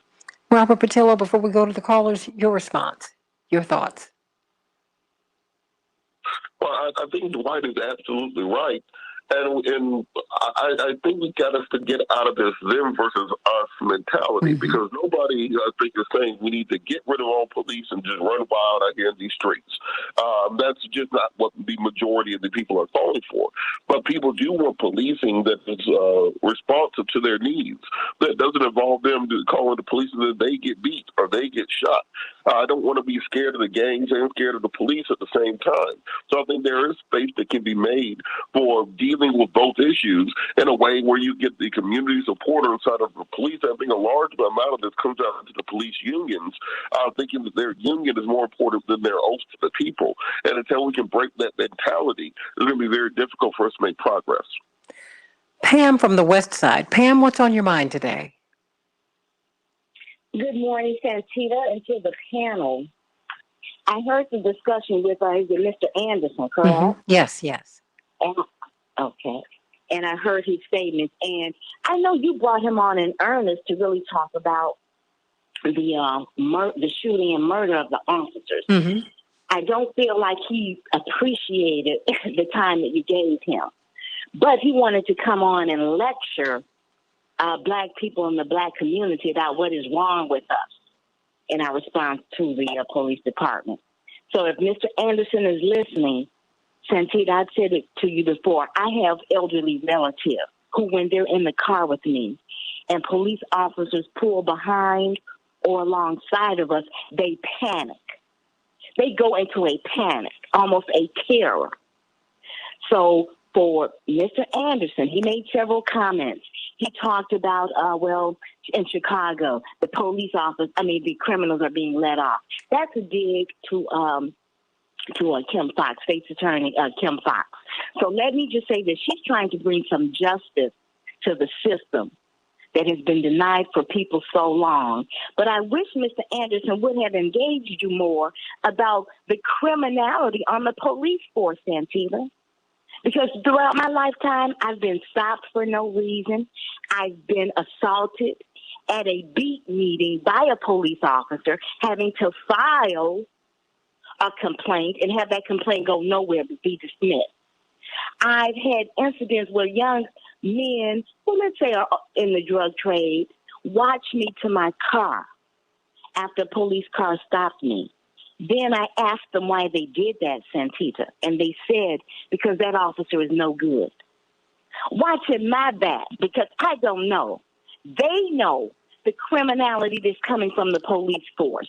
And it's unfortunate that you're not trying to conflate the issue. But if the young people see the criminal police element daily, Santita, this was bound to happen. I tried to warn them at the U.S. Department of Justice. How much more brutality do you think black people, black young men will take, black young women, before they retaliate? We never want to see an officer harmed or killed in the line of duty. Santita, just as officers have, I think, betrayed my trust, there have been officers that have assisted me. And I have personally thanked them. So Mr. Anderson doesn't get it. Right now, we have a FOP, a head of FOP, who is, to me, criminal, has many complaints against him, was charged with stalking his girlfriend. She moved to Florida. 2 years later, she suspiciously is dead. You hear a racist, he has racist rants.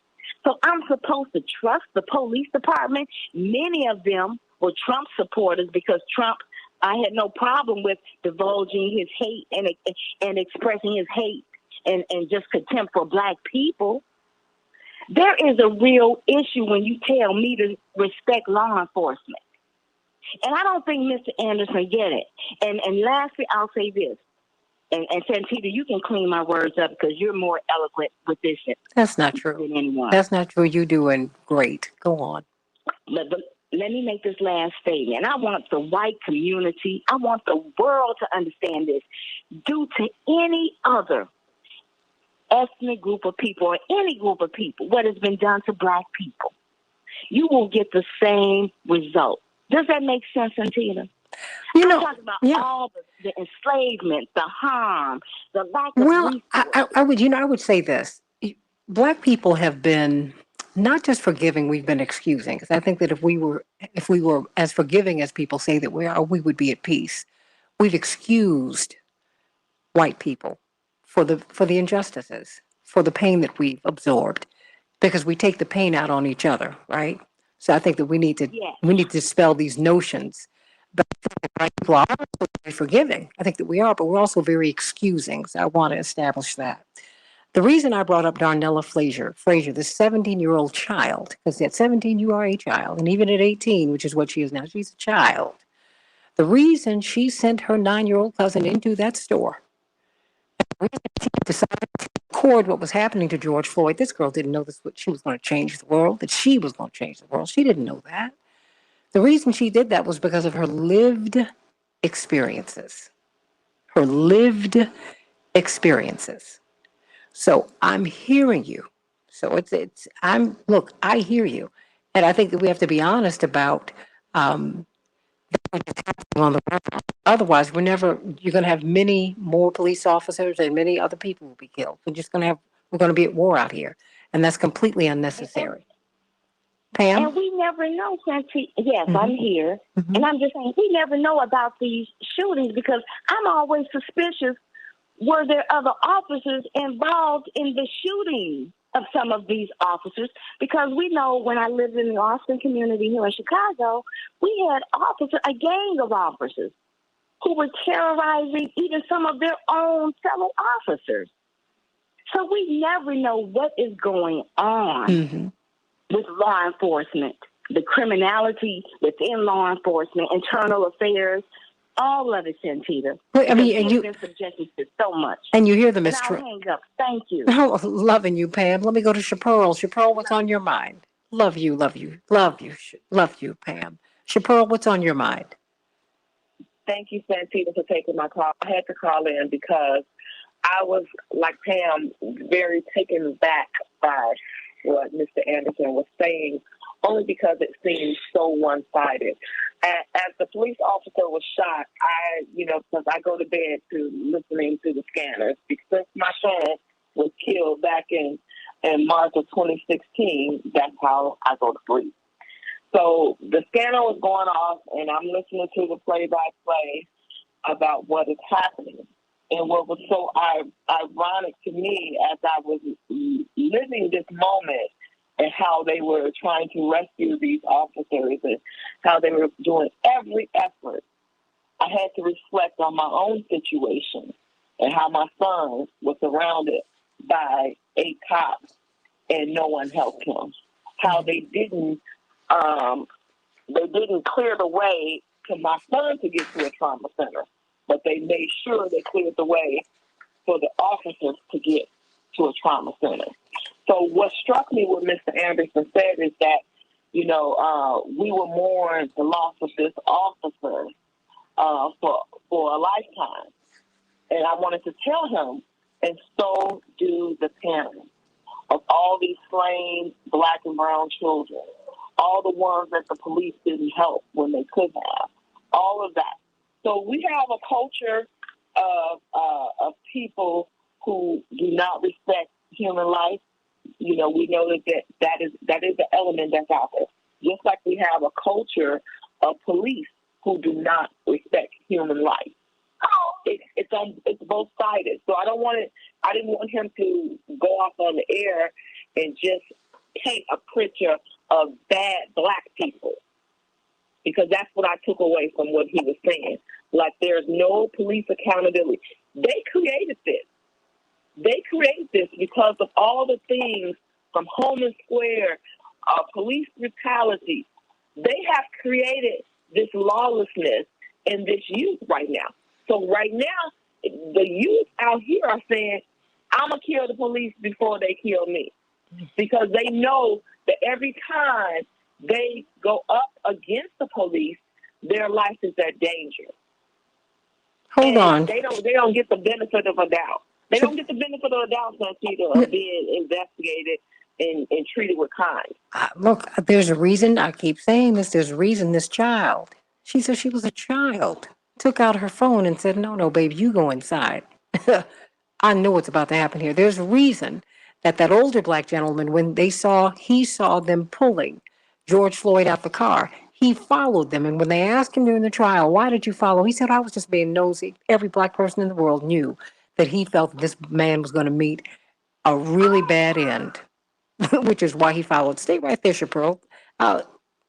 Robert and Dwight, why don't you respond to what you're hearing from Chappelle and from Pam? Robert? Well, I think this is in large part the disconnect that happens between police departments and communities. This is why we have to go back to ideas such as community policing, where you walk out your front door as an officer and you're in the community that you're policing. You're not coming in from 20, 30 miles away in foreign territory, afraid of your life. And I think that once you reincorporate and reintegrate people into the community, then you can start breaking up much of this bad policing. As was said earlier, many people, the reason they quote unquote don't have respect for the police because they've not been shown a model of policing where they need to be respected. When you have police where one of my first cases when I got back to Atlanta after law school, I was doing a drug case for a gang member, and I went to his house and he had working girls there. And I go downstairs and there's the women and there's the drugs there on the table, and there's 2 police officers in full uniform playing Xbox downstairs because they're on payroll. So I think when people see that, when they see criminal activity within the police and just see them as generally part of the corrupt bargain of the criminality, it becomes difficult to see them as these beacons of hope who need to be respected.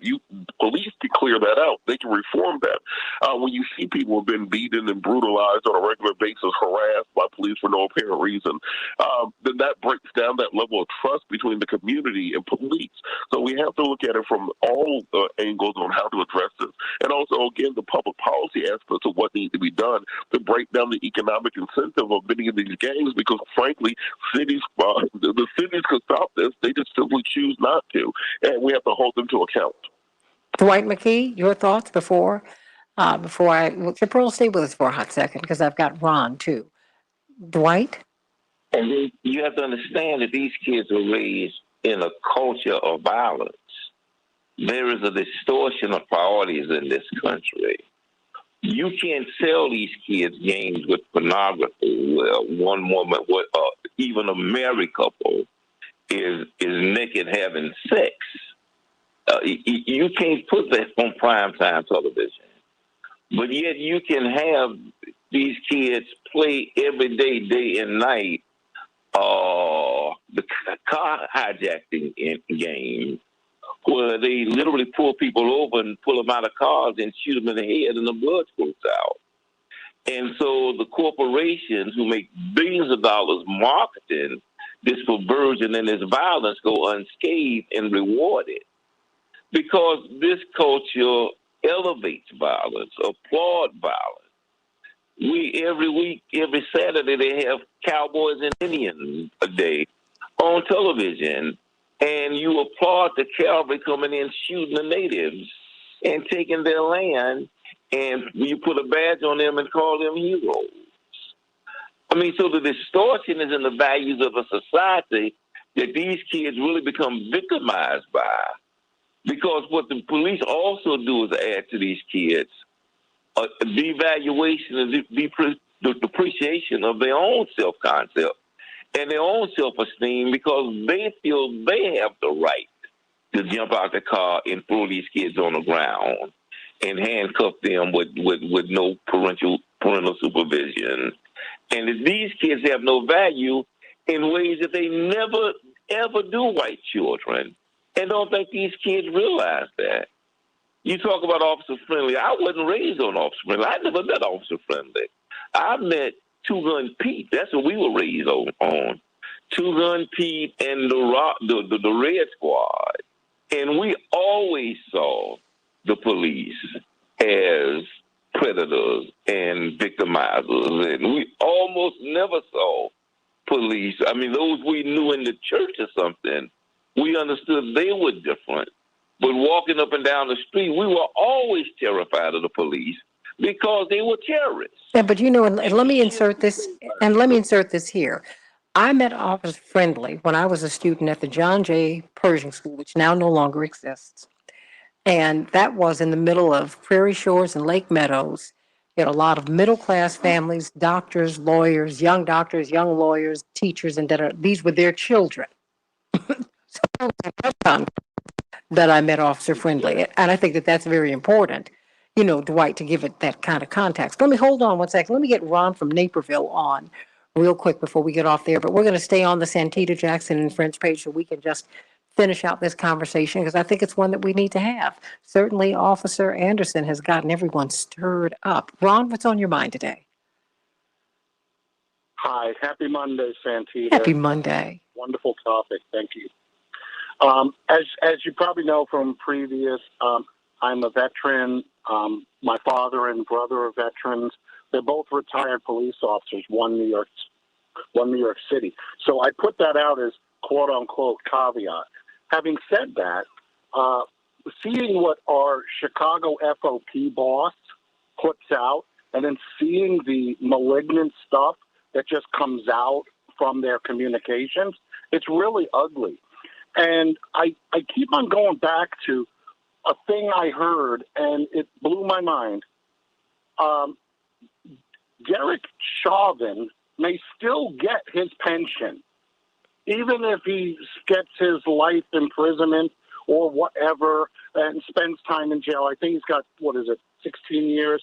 Mm-hmm. But whatever it is, he still may be eligible for his pension. And I'm like, and the city not sharing with the union paid for the defense of this officer. So I think actually you got to start with a single step, right?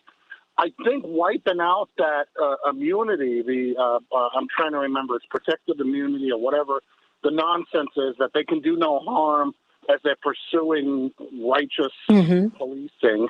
I think that should be wiped out.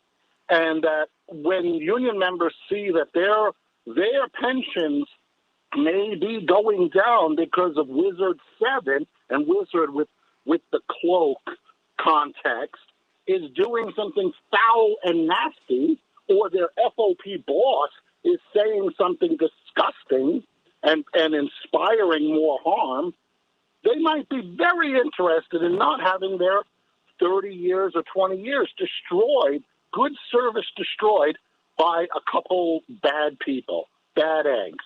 As Chris Rock says, there's nothing wrong with having some bad eggs, but there's some careers that you have to be always good. You can't be the pilot who says, I'm having a bad hair day, I want to hit a mountain.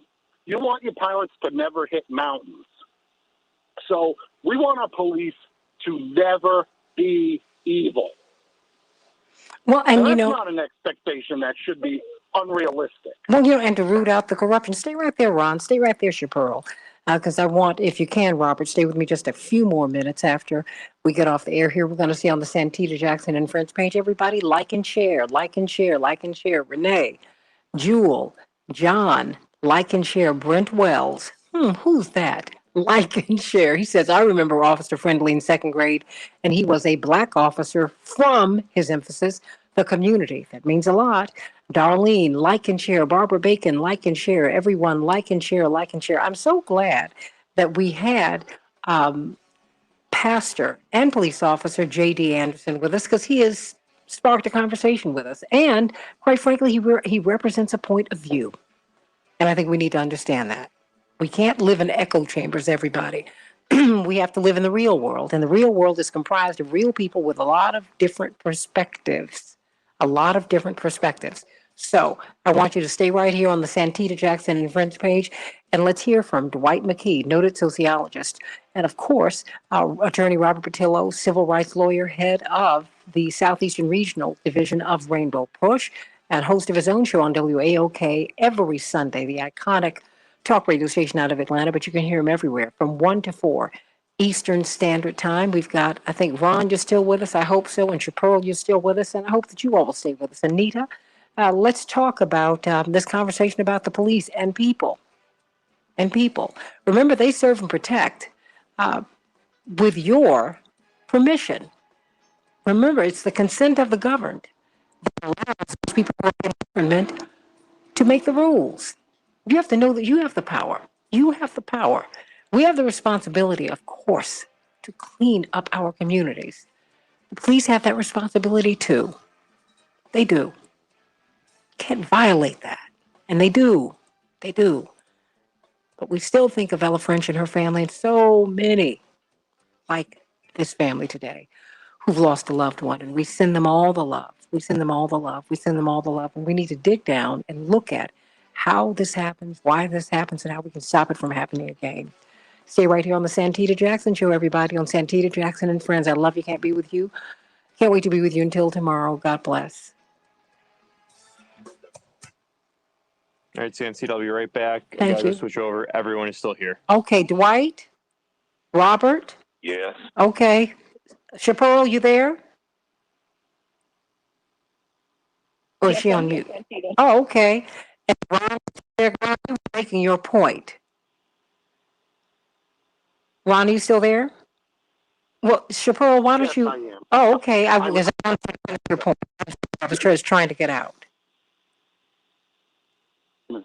So was it my point that Yeah. I wanted you to be able to wrap it up, of course. Oh, yeah, thank you. I think we have, one of the problems with anything that is very large and very complicated is people will take a timeout. Oh my God, I got to get my head around it. I got to think what's the right strategy, all of that. And what happens is decades go by. And Santita, you said something, and you're more charitable than you have any reason to ever be. And that is, you said that Black people are willing to excuse so many things, and you should not have to excuse. Oh, I shouldn't. It's rooted in self-loathing. No, it's rooted in self-loathing because if we were forgiven, we would be at peace. We're not at peace. Black people will hurt each other. and white people a pass, and I just think that that's problematic. Yeah, it is. It is because I don't believe in vengeance. someone is given. Vengeance is not mine. No. It belongs to God. But but white people have to acknowledge the mistakes that they've made, the hurt that they engender, and be sorry. And number one, be sorry. I don't apologize when you feel it. But you need to know that you've been wrong. And part of the problem that you have with the white community is that they can never be told that they're wrong, ever. Really? I've never heard that. Oh, trust and believe. We live with it every day. You talk about racism. Well, you're a racist too. I'm like, oh, I know, honey, but I'm just like, you come on, grow up. Would you please? Will you? You know, I hate I hate equivocation where someone says, well, because so and so did this, I'm going to do some wildly reprehensible stuff. And then last week someone else did something else, so I can go and have a hoot nanny doing this. And you're like, holy cow. Do you understand that's a race to the bottom? And we're not aiming for the bottom last time I checked. No, we're aiming. No. We don't think we are. Oh my God. Because I know when I was growing up, my mother wouldn't allow us to compare. She said, no, I'm talking to you. So I'm like, it must be how you were raised for you to think that you can never be wrong. Ever. So that's what I mean about black people being, black people are so forgiving. No. We're not at peace. If we people who are forgiving and who are in a place of forgiveness are at peace. We're not. We're quiet. There's a difference. Chaparral, why don't you jump in because we only have a few more minutes here. Stay right there, Ron. I'm just trying to move the conversation around. Chaparral. Santita, I wanted to just conclude with saying that, I feel so much. I posted last night on Facebook how, my heart is breaking for this family because I know how it is to lose a child, to be able to, this officer, she had just come back from maternity leave. She has a 2-month-old child. I don't know if she was married or not. But, well, I think that she didn't have a child. That the news report actually confirms that she didn't have a child, but still, she was 29. If she were 59, it would be awful, right? Yes, and it would be. But then, like I said, I looked also at all the killings of Black and brown children. She got the headline, but it was at least 7 other people who were murdered in Chicago, and their families are also feeling the great loss. And the thing is that I have said before that I think the police in Chicago are on a complete shutdown because these are the same areas that are perpetrating this violence every day. So yesterday, I was talking, and I had went Facebook Live because it was like 15 Cicero police officers, and they were arresting these 2 Black kids. I don't know what the kids did. All I know is that I felt compelled to record and let the police know that I'm watching you. I'm watching you, how you're treating these boys. Whatever they did or didn't do, we don't know, because everybody deserves their day in court. I wanted to make sure they were handled. So once the police officers saw that I was recording, you could tell that they switched their demeanor because everybody is on edge since this officer was killed. Everybody surrounding Chicagoland, everybody. It was 15 squad cars speeding down my block to arrest 2 Black kids. And they were not resisting. They were very calm. And my thing is that because you have this heightened sense of urgency trying to figure out, are they going to be the next killers? And this is what I'm saying. When you have cops who are not familiar with the people in their neighborhood, they don't have camaraderie with the people that live on the block. They're just coming in here and they have preconceived notions. And that's what happened to my son. They had preconceived notions because he was 22. he was black and he was driving a car. So they automatically assumed that he was a thief. A nice car. Was, probably a gang member. Mm-hmm. Yeah, he was probably a gang member. They made all these assumptions about him without knowing him. And so they treated him as such because of these assumptions that they were either trained in the academy to have, or life has told them through their experience with black people and brown people has told them this is how you have to treat them. And so, Santita, for me, for the first time in my life, I had to consider getting a gun. I got my FOID card just in the mail the other day. But I'm conflicted because I'm like, because I have this issue with the police and me being out here talking about the police daily, I'm like, the gun is half for them and half for. So people like me are up against this. We can't trust either side because I've seen it on both sides. The violence in the community and police brutality. And I worry about me personally, the police coming to kill me more so than the community. Well, let me ask you this: What did you hear from Officer Anderson? What disturbed you about what he said? Well, like I said, what disturbed me most of was that it seems that he was blaming black people. And I'm not saying that black people don't have issues. I'm not saying that there's not community violence, because there is. What I'm saying is that, don't try to put more value on her life than the lives of all these kids that have been killed daily. I mean, like I said, it's 7 people who got murdered here in Chicago in the same neighborhood that they supposed to be patrolling every day. And the thing is that when it comes to police, they catch the killers right away. But the other 7 people who got murdered this weekend, you know what the description says, Santita? The assailants are unknown. So we don't know who killed them. They don't have a clue. It's been almost 6 years since my son has been murdered. And they don't have a clue as to who killed them. Even when I gave them the evidence of who possibly could have done it, they still say they don't have a clue because they don't care.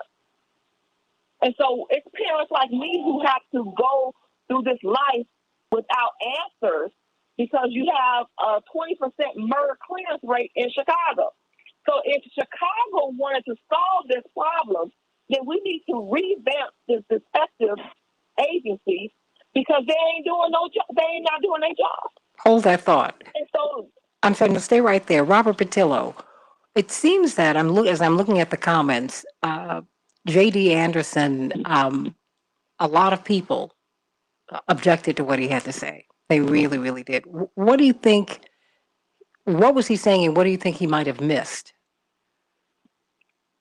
Well, I think that his point was that I think he could have stated it better, and simply saying that his point is that there has to be responsibility on both sides. There has to be a community aspect to criminal justice reform as much as there is a reform of the policing aspect of criminal justice reform.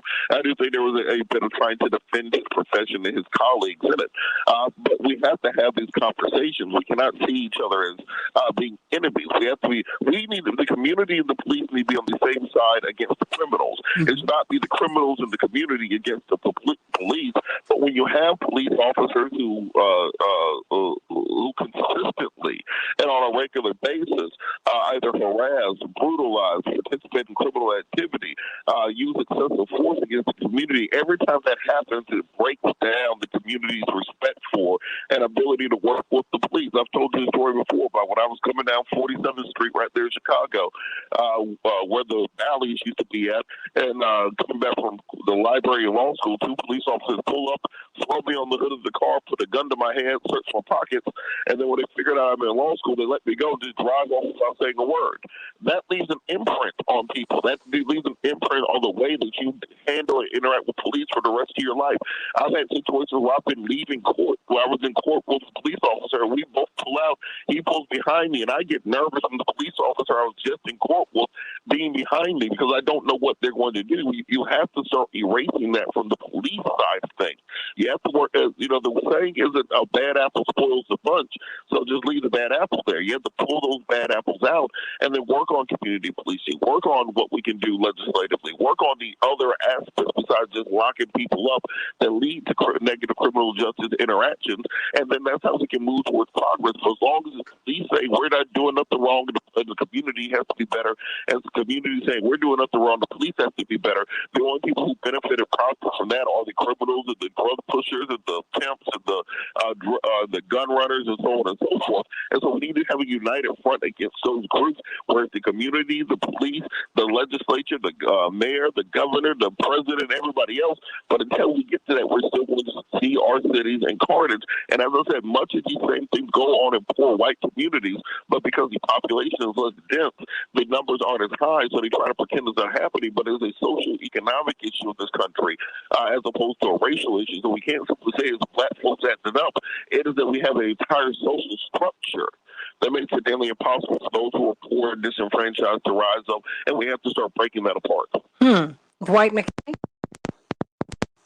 Oh, I think Shapiro and Robert said it all. It's as long as we see other people's lives having more value and the quality of their lives having more value than us, we don't always have a problem. And so that's why I talked about a lot of our kids have depreciated self-concept. They've been taught self-hate because the world hates them, and they reflect on themselves what the world thinks about them. So they hate themselves, and as a consequence, they hate their neighbor. And so they can shoot them because they have no value in their own lives and put no value on the lives of the people across the street. Because society devalues them in such a way is that it becomes a way of life for them. But when the police get shot, as Shapiro say, they catch the shooter within 5 minutes of the shooting, and within 10 minutes of the shooting, they have a parade. And within a half hour of the shooting, the little unions come out and the associations come out and declare that they were going to take care of all the expenses of the slain officer and their children and their children's children. And they have a marching band within a half hour of the shooting. Whereas our kids, like Shapiro kids, a kid can get shot, and it takes 2 weeks for us to find out that they've been shot. Wait a minute, how long did... Hold, stay right there, Dwight. How long did it take you to get the tapes of your son's last few minutes of life? How long? It took me about 18 months to get the actual video of what has happened to my son. But the video was cut and altered. And when they sent the original tape to us, it was sent in a format that we couldn't even read. So I had to get that decoded and get it reformatted into another format that was readable. But they do everything to, and they still, to this day, I mean, we talk about my son and how he was murdered, but, he was shot. I like to tell people that my son was shot, but he was killed because he laid there for 13 minutes on the ground bleeding to death in front of 8 cops who did nothing to assist him. There was no sense of urgency. Like I told you, I was listening to this in real time, Santita, as they were telling the police, move out the way, make a freeway on the regular street on 55th Street to get a streamline to University of Chicago Hospital, so that way they can get to that trauma center, because they could have taken them to Christ, but they knew that University of Chicago that office had a better chance of living over there at the University of Chicago. So they did everything they could to make a pathway to get them into surgery, to get them into to give them a fighting chance. And I believe to this day that my son could have survived had they taken even a minuscule amount of time to get him to the nearest trauma center, to get him into surgery, to get him a fighting chance to save his life. And what we're, people, what I'm noticing in my research, Santita, is that Black people are not dying just because of gunshot wounds. They're dying because they're getting lack of care and lack of immediate care and lack of urgency. So when I say that there is a real fear out here for citizens from the police, but there is also a fear for citizens for the community violence as well. So we are in a catch-22 situation. We can't trust none of these Negroes out here. And when I say Negroes, I mean white people too. And we can't trust nobody out here. And the thing is that it's like this because of the culture. Somewhere there was an extreme breakdown in communication with policing and the community. And until we begin to repair that brick by brick, and just like Pam was saying earlier, you can't have the head of the FOP talking about making all these racist comments and then you want to build community. You can't do that. So they need to get him out of the way, because having him as the head of the FOP is putting forth that notion of racism and that they don't care about Black people. But then you also have to say, I would like to see them saying to us as a Black community, we apologize for the way that we have treated you. That's why I said, in order to make this work, we have to completely dismantle policing, because it is a culture that goes all the way back to slavery. And people keep on saying, stop going back to slavery. No, we need to go there because that's where it started. We can't heal unless we realize what happened. And so this embedded, even in Black and white cops, this culture, this is how they're being trained. And that's why we don't see any change, no matter who is the head of the superintendent of Chicago. We see the same stuff happening. And in the same 6 neighborhoods, this is where the crime is. So tell me, why can't they have a police surge in these areas to stop the violence? I mean, I can go right here on Madison Pulaski, and you'll see 10 guys selling drugs, and you'll see the cops just rolling by, not even picking them up. So, they don't want to make, my point in all of what I'm saying is that police don't want to change Chicago.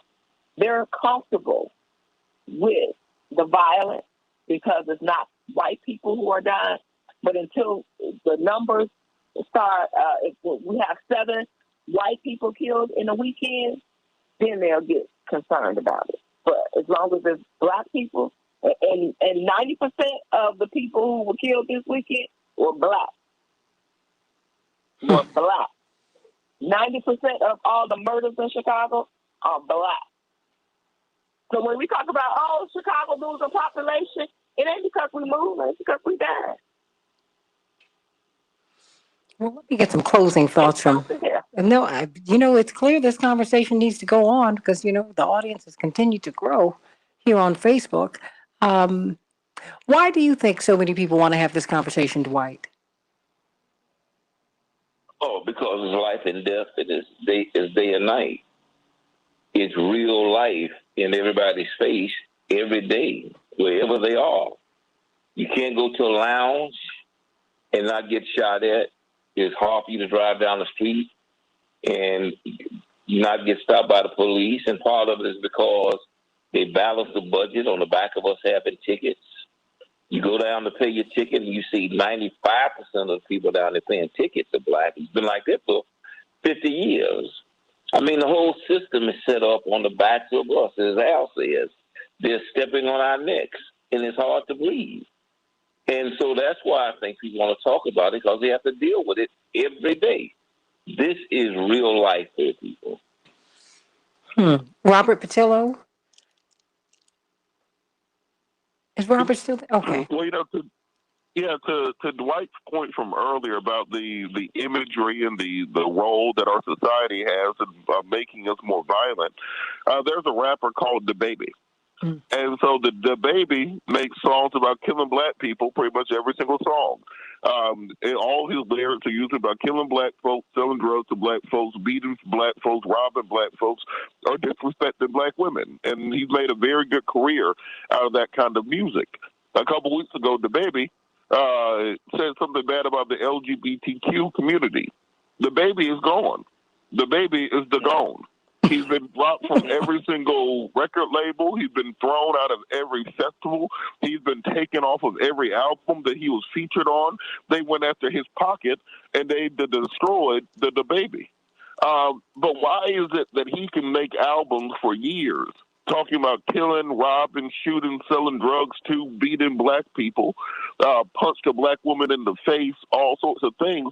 It's because the FCC allows it to take place. It's because they allow the music to be played over the airwaves, but they do not allow music that talks about anything against the LGBTQ community or about the Jewish community or about white women to take place. It is because these concert promoters and venues understand that there is a market and that they are more than happy to put this music out there to destroy black communities. But the minute you go after or do anything against a different community, that is immediately shut down and destroyed. There's a reason that they have Meg Thee Stallion and Cardi B and the City Girls talking about thought this and thought that, and they have Taylor Swift wearing a cardigan playing a guitar. Do you hear what I'm saying? Programming our communities for a very particular type of interaction, and until we get a hold of that and stop pretending it's not taking place, then it's going to continue to infect and destroy the community from the inside out. You pump in cancer, you get cancer back out of it. You can't be mad when you're chain smoking and your lungs shut down. And when we're putting this into our ethos, we're putting this into the minds of our young people. Every time your child picks up their phone and goes on TikTok or they go on Instagram or Snapchat, the only pictures of black folks they see are holding guns, holding drugs, shooting people, or twerking. Well, then that's the idea that's going to be in their head of what the community is. So we have to listen to Dwight. Dwight is telling y'all the truth. It may sound folksy, but it's real, and it happens, and you can look at it and analyze it, and you have to look at the powers of that be, why they allow it, why they promote it, why they push it into our communities. You know, and I just Robert Taylor Smith. Let me say this real quick to Robert. Robert Taylor Smith sings and plays the guitar, and she's the biggest star in the world. Tracy Chapman sings and plays the guitar, and they say she's not marketable. They don't even play her on black radio. This is a conspiracy for an image issue of how you see black people as opposed to how you see other people. And we have to understand when we've been complicit, because we called Houston White. Remember, we did that. We booed her at the Soul Train Music Awards. We did that. So there's some things that we're going to have to work out too. Because I remember when Reverend Jackson went after the Rolling Stones for his Some Girls. You remember that? You remember that, Dwight? I don't think you were born yet, Robert. Seriously. Puerto Rican girls like to do this. White girls like to do that. British girls like to do that. But black girls want to F all night. And that's all right. Now, this is on top of Brown Sugar, which basically said the same thing. I'm singing Brown Sugar as a little girl. When my parents told me to stop singing that, I didn't know what they were saying, but I told them, because my parents told me not to sing it, I didn't sing it. You know, so and we advocate for ourselves. See, the people who advocated for you, black folks, I'm talking to black folks specifically right now, you have thrown them under the bus. And you're going to have to go get them back if they're still living. Because you cannot allow that. You got to know the difference between leaders who've been presented to you and leaders who've been sent by you. There is a difference. You need to understand that there is a program, as Dwight has said, who has also worked in the music industry, for these songs and this music and the positioning of a Justin Timberlake, the positioning of, Justin Timberlake didn't take the hit. It was his song. He invited Janet Jackson to be the guest on his Super Bowl appearance. But she's the one who takes the hit. But who paid the price for it? Yeah, she took the hit. She's the one who lost career points. What? Yeah, or Santita, I'll give you another example. So there have been gay musicians as long as there has been music. You can look at Lance Bass and NSYNC. You can look at Elton John. You can look at Freddie Mercury, whoever you want to look at. The first Liberace. mainstream black, Liberace, they've all been just extravagant. The first mainstream kind of black hip-hop R&B artist we have is Lil Nas X. What did they have him doing in the video? They had him slide down a stripper pole into hell to start twerking on the devil. Mm-hmm. Oh, yeah. Why is it the first time you have a black artist, that is what you do with him? Because that's what they want to push to us. It's not about an LGBTQ issue. It's about the programming our community for a certain level of deviancy. Deviance and Satanism. Yeah, I'm going there, everybody. And we're buying it hook, line, and sinker. And we're going to go to hell because of it. You want to support someone who's going to slide down a stripper pole into hell? And then you call me a homophobe? Get out of here. Honey, I grew up in church. I grew up in Push. I grew up with everybody. Live and let live, please. I'm not going to mention any names, but some of the biggest gospel psalmists ever were gay. And you're not going to tell me that some of these people are sitting in hell right now. Still blessing us today. And they've been dead a long time. So no. You need to understand that which is a wicked agenda and that which is a godly agenda. And if we continue to sign up for this wickedness, we're going to go straight to hell. And we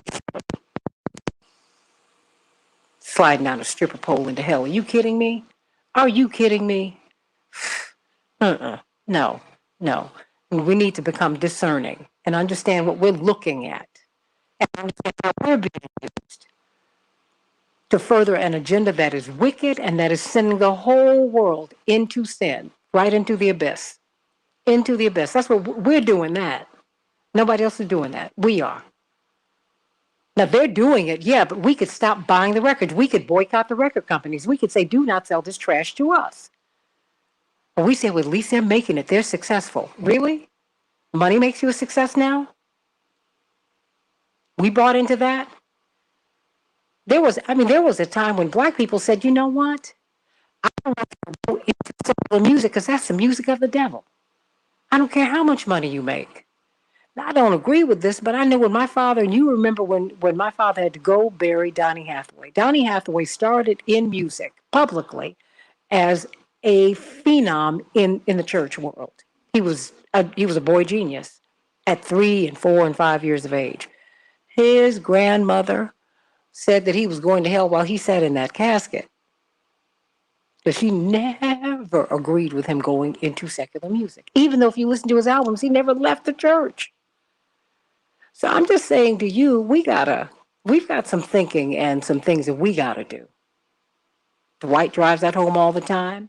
Robert, you drive it home. Chapeau, you're telling us. Ron, Anita, Renee, everybody. Pam, we're gonna have to get right. We are gonna have to get right. We're gonna have to get right. And we're gonna have to demand more of our artists.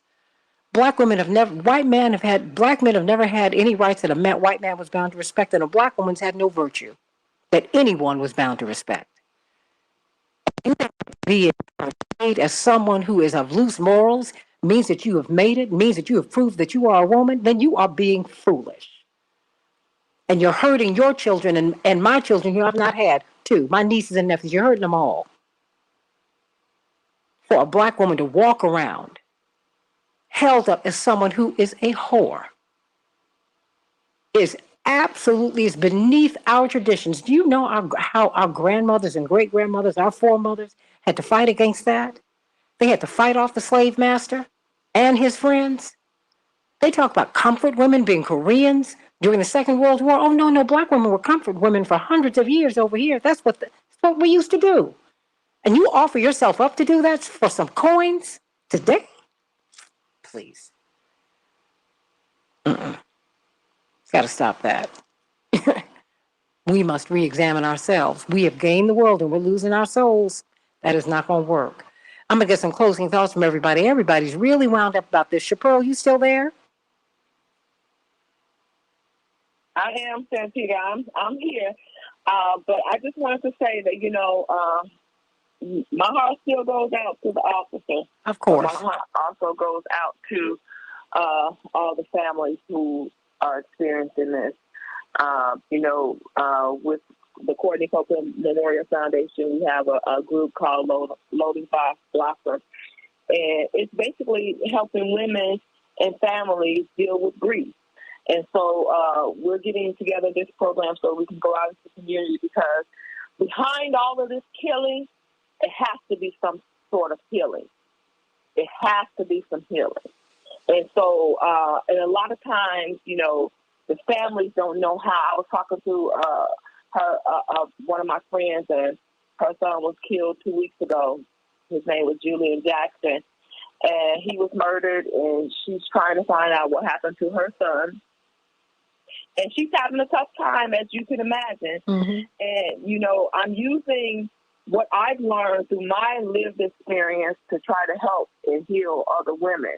And so we need help in healing our communities, because so many of us are suffering from PTSD, and the families don't feel that they have any support. So all of this money that Black Lives Matters are getting and all of these other foundations, pouring into people who are actually working in the community, or who are actually reaching and touching these lives that are impacted by this violence every day. And so when I hear that Mayor Lightfoot wants to bring in some of the local activists, I'm like, no, you need to bring in the families. That's where the money needs to go, because we have this lived experience that even the activists have not lived. And also bring in some doctors, Chaparral. Yes, you have some. Well, you have some people. It's hard. It's hard. You have some people like Dr. Carl Bell, God rest his soul, mm-hmm. who want to help. You have some people who are also trained to help. Okay. Yes. Mm-hmm. It's more than just it's more than just talking to a psychiatrist or counselor, because some people have some apprehension with speaking with therapists, because in the Black community we've always said that means you're crazy. So we have to think about other ways, maybe some other kind of therapy that is basically giving them a platform to be able to talk about their feelings and to release this, mm-hmm. because we're in Black people are in a lot of pain, and have been. We have been trained to hide it, though. Mm-hmm. And to deny it. I'm strong. I'm like, no. You are broken and you are bleeding all over the place, and we see it. A lot of little things that we laugh about our elders, the things that they would do. These were expressions of their pain. It's not funny. Dwight, I'm gonna give you and Robert some closing thoughts, and we're gonna get on out of here, because I didn't realize I am now running late. Okay, Robert Patillo, are you still there? Dwight McKee? Yes, ma'am. Robert Patillo. Yeah, my only closing words will be: we have to start working together between police, communities, elected officials, and we have to stop beating our head against the wall, doing the same thing that we know doesn't work, and start working on some strategies that can work going forward. Amen to that. Dwight McKee? Well, we have to envelop our kids in the values and the traditions of our forefathers. It was an old-time religion was good enough for my mother, good enough for my father, and it was good enough for me. Our kids are disconnected from that. They have been defined by contrary cultures that don't have their best interests in heart, that victimizes them and uses them in its own behalf. And they've been catechized to become their own enemies. They operate without purpose, without values. They are renegade traditions that need to be reattached to the values that got us over and kept us alive. I watched last night the Olympic closing, and everything in the closing worldwide, from Paris to Japan, was hip-hop. Was they take these kids' creativity, redefine them, reconfigure them, use them as a fad and a style, bring the rest of the world in, exploit them, get all of the benefit, and then demonize our kids for doing the things that they market to the world. It has to stop. It's madness. It has to stop. Has to stop, and we have to acknowledge it, call it out. Engage in the workouts, Chaparral. You got to let people know, don't sell this trash to me. How dare you bring this to me? The only reason people are able to do this is because we allow it. We are allowing it. We are allowing it. We're allowing it. When we say no, when we decide that certain things are just, you have gone too far, everything changes. God help us, you're right, Effie, and let us help God by helping ourselves. How about that? How about some self-respect? Where are the staple singers? Respect yourself. What? What about that? There's some acts that we should not even support. And I'm not saying that you should. Young people. No. We need to bring them in and tell them, don't allow them to do this to you. Don't allow them to market you this way. Don't allow them to say this about you. Because these other performers, these white performers, they can have as loose and as immoral and amoral a personal life as can be had, but you would never know it because they put a nice dress on them, put some nice makeup, and then that's the end of that. They play a nice old instrument and they sing some nice songs and they keep it moving. But we want to talk about that which is degraded and degenerate. And then you wonder where your career goes. And then when Whitney Houston is singing some nice songs, you say she's white, you say she's Whitey Houston, and you don't like her. I don't think she becomes a drug addict. And then she becomes a drug addict, you have contempt for her. And then when she dies under mysterious circumstances, then you embrace her again. She was always mine. You need to stop that. Made her life a living hell when she was alive. We did do that. Her songs were too white. Are you serious? Are you serious?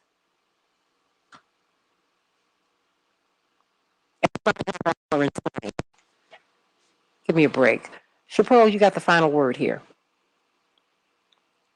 Thank you, Santita. I just want to say that we have to continue to try to unite the community and the police, and we have to go look at this on a holistic approach, and we have to get ourselves on the ground and get into the community. I mean, there has to be a change, and it has to start from the top.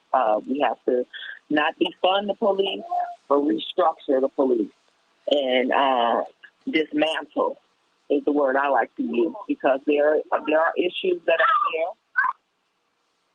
there, and there's something that we have to do, and we have to go through this process of being able to heal our community. Absolutely. I hear you, Chappelle. You got your babies in the back. we love them and we love you. I know you can't wait. I love you, everybody. Please like and share, like and share, like and share. Jewel and Darlene and Effie, please like and share, like and share. Yeah, I meant that about Whitney. Yeah, she could sing, and guess what? We said because she wasn't singing the way we wanted her to sing, and she was too white. We did do that. Shame, shame, shame, shame, shame, shame, shame. Then when she became what we said we thought we wanted her to be, we had contempt for her. Then we dropped her. Did you see the look on that girl's face when she was booed at the Soul Train Music Award show? It broke my heart. Broke my heart. Broke my heart. Should have broken yours too. Should have broken yours too. Shame. So let's change this around. I love you, everybody. I'll see you tomorrow. Everybody, like and share. I hope you had a good time today. It was great. Love you, love you, love you all. Like and share, like and share. Effie, like and share this broadcast. Renee, like and share. L. Stanley Davis, like and share, like and share. Everybody, just whatever. If you're watching, please like and share, like and share. I love everybody. See you tomorrow. Santita Jackson Show.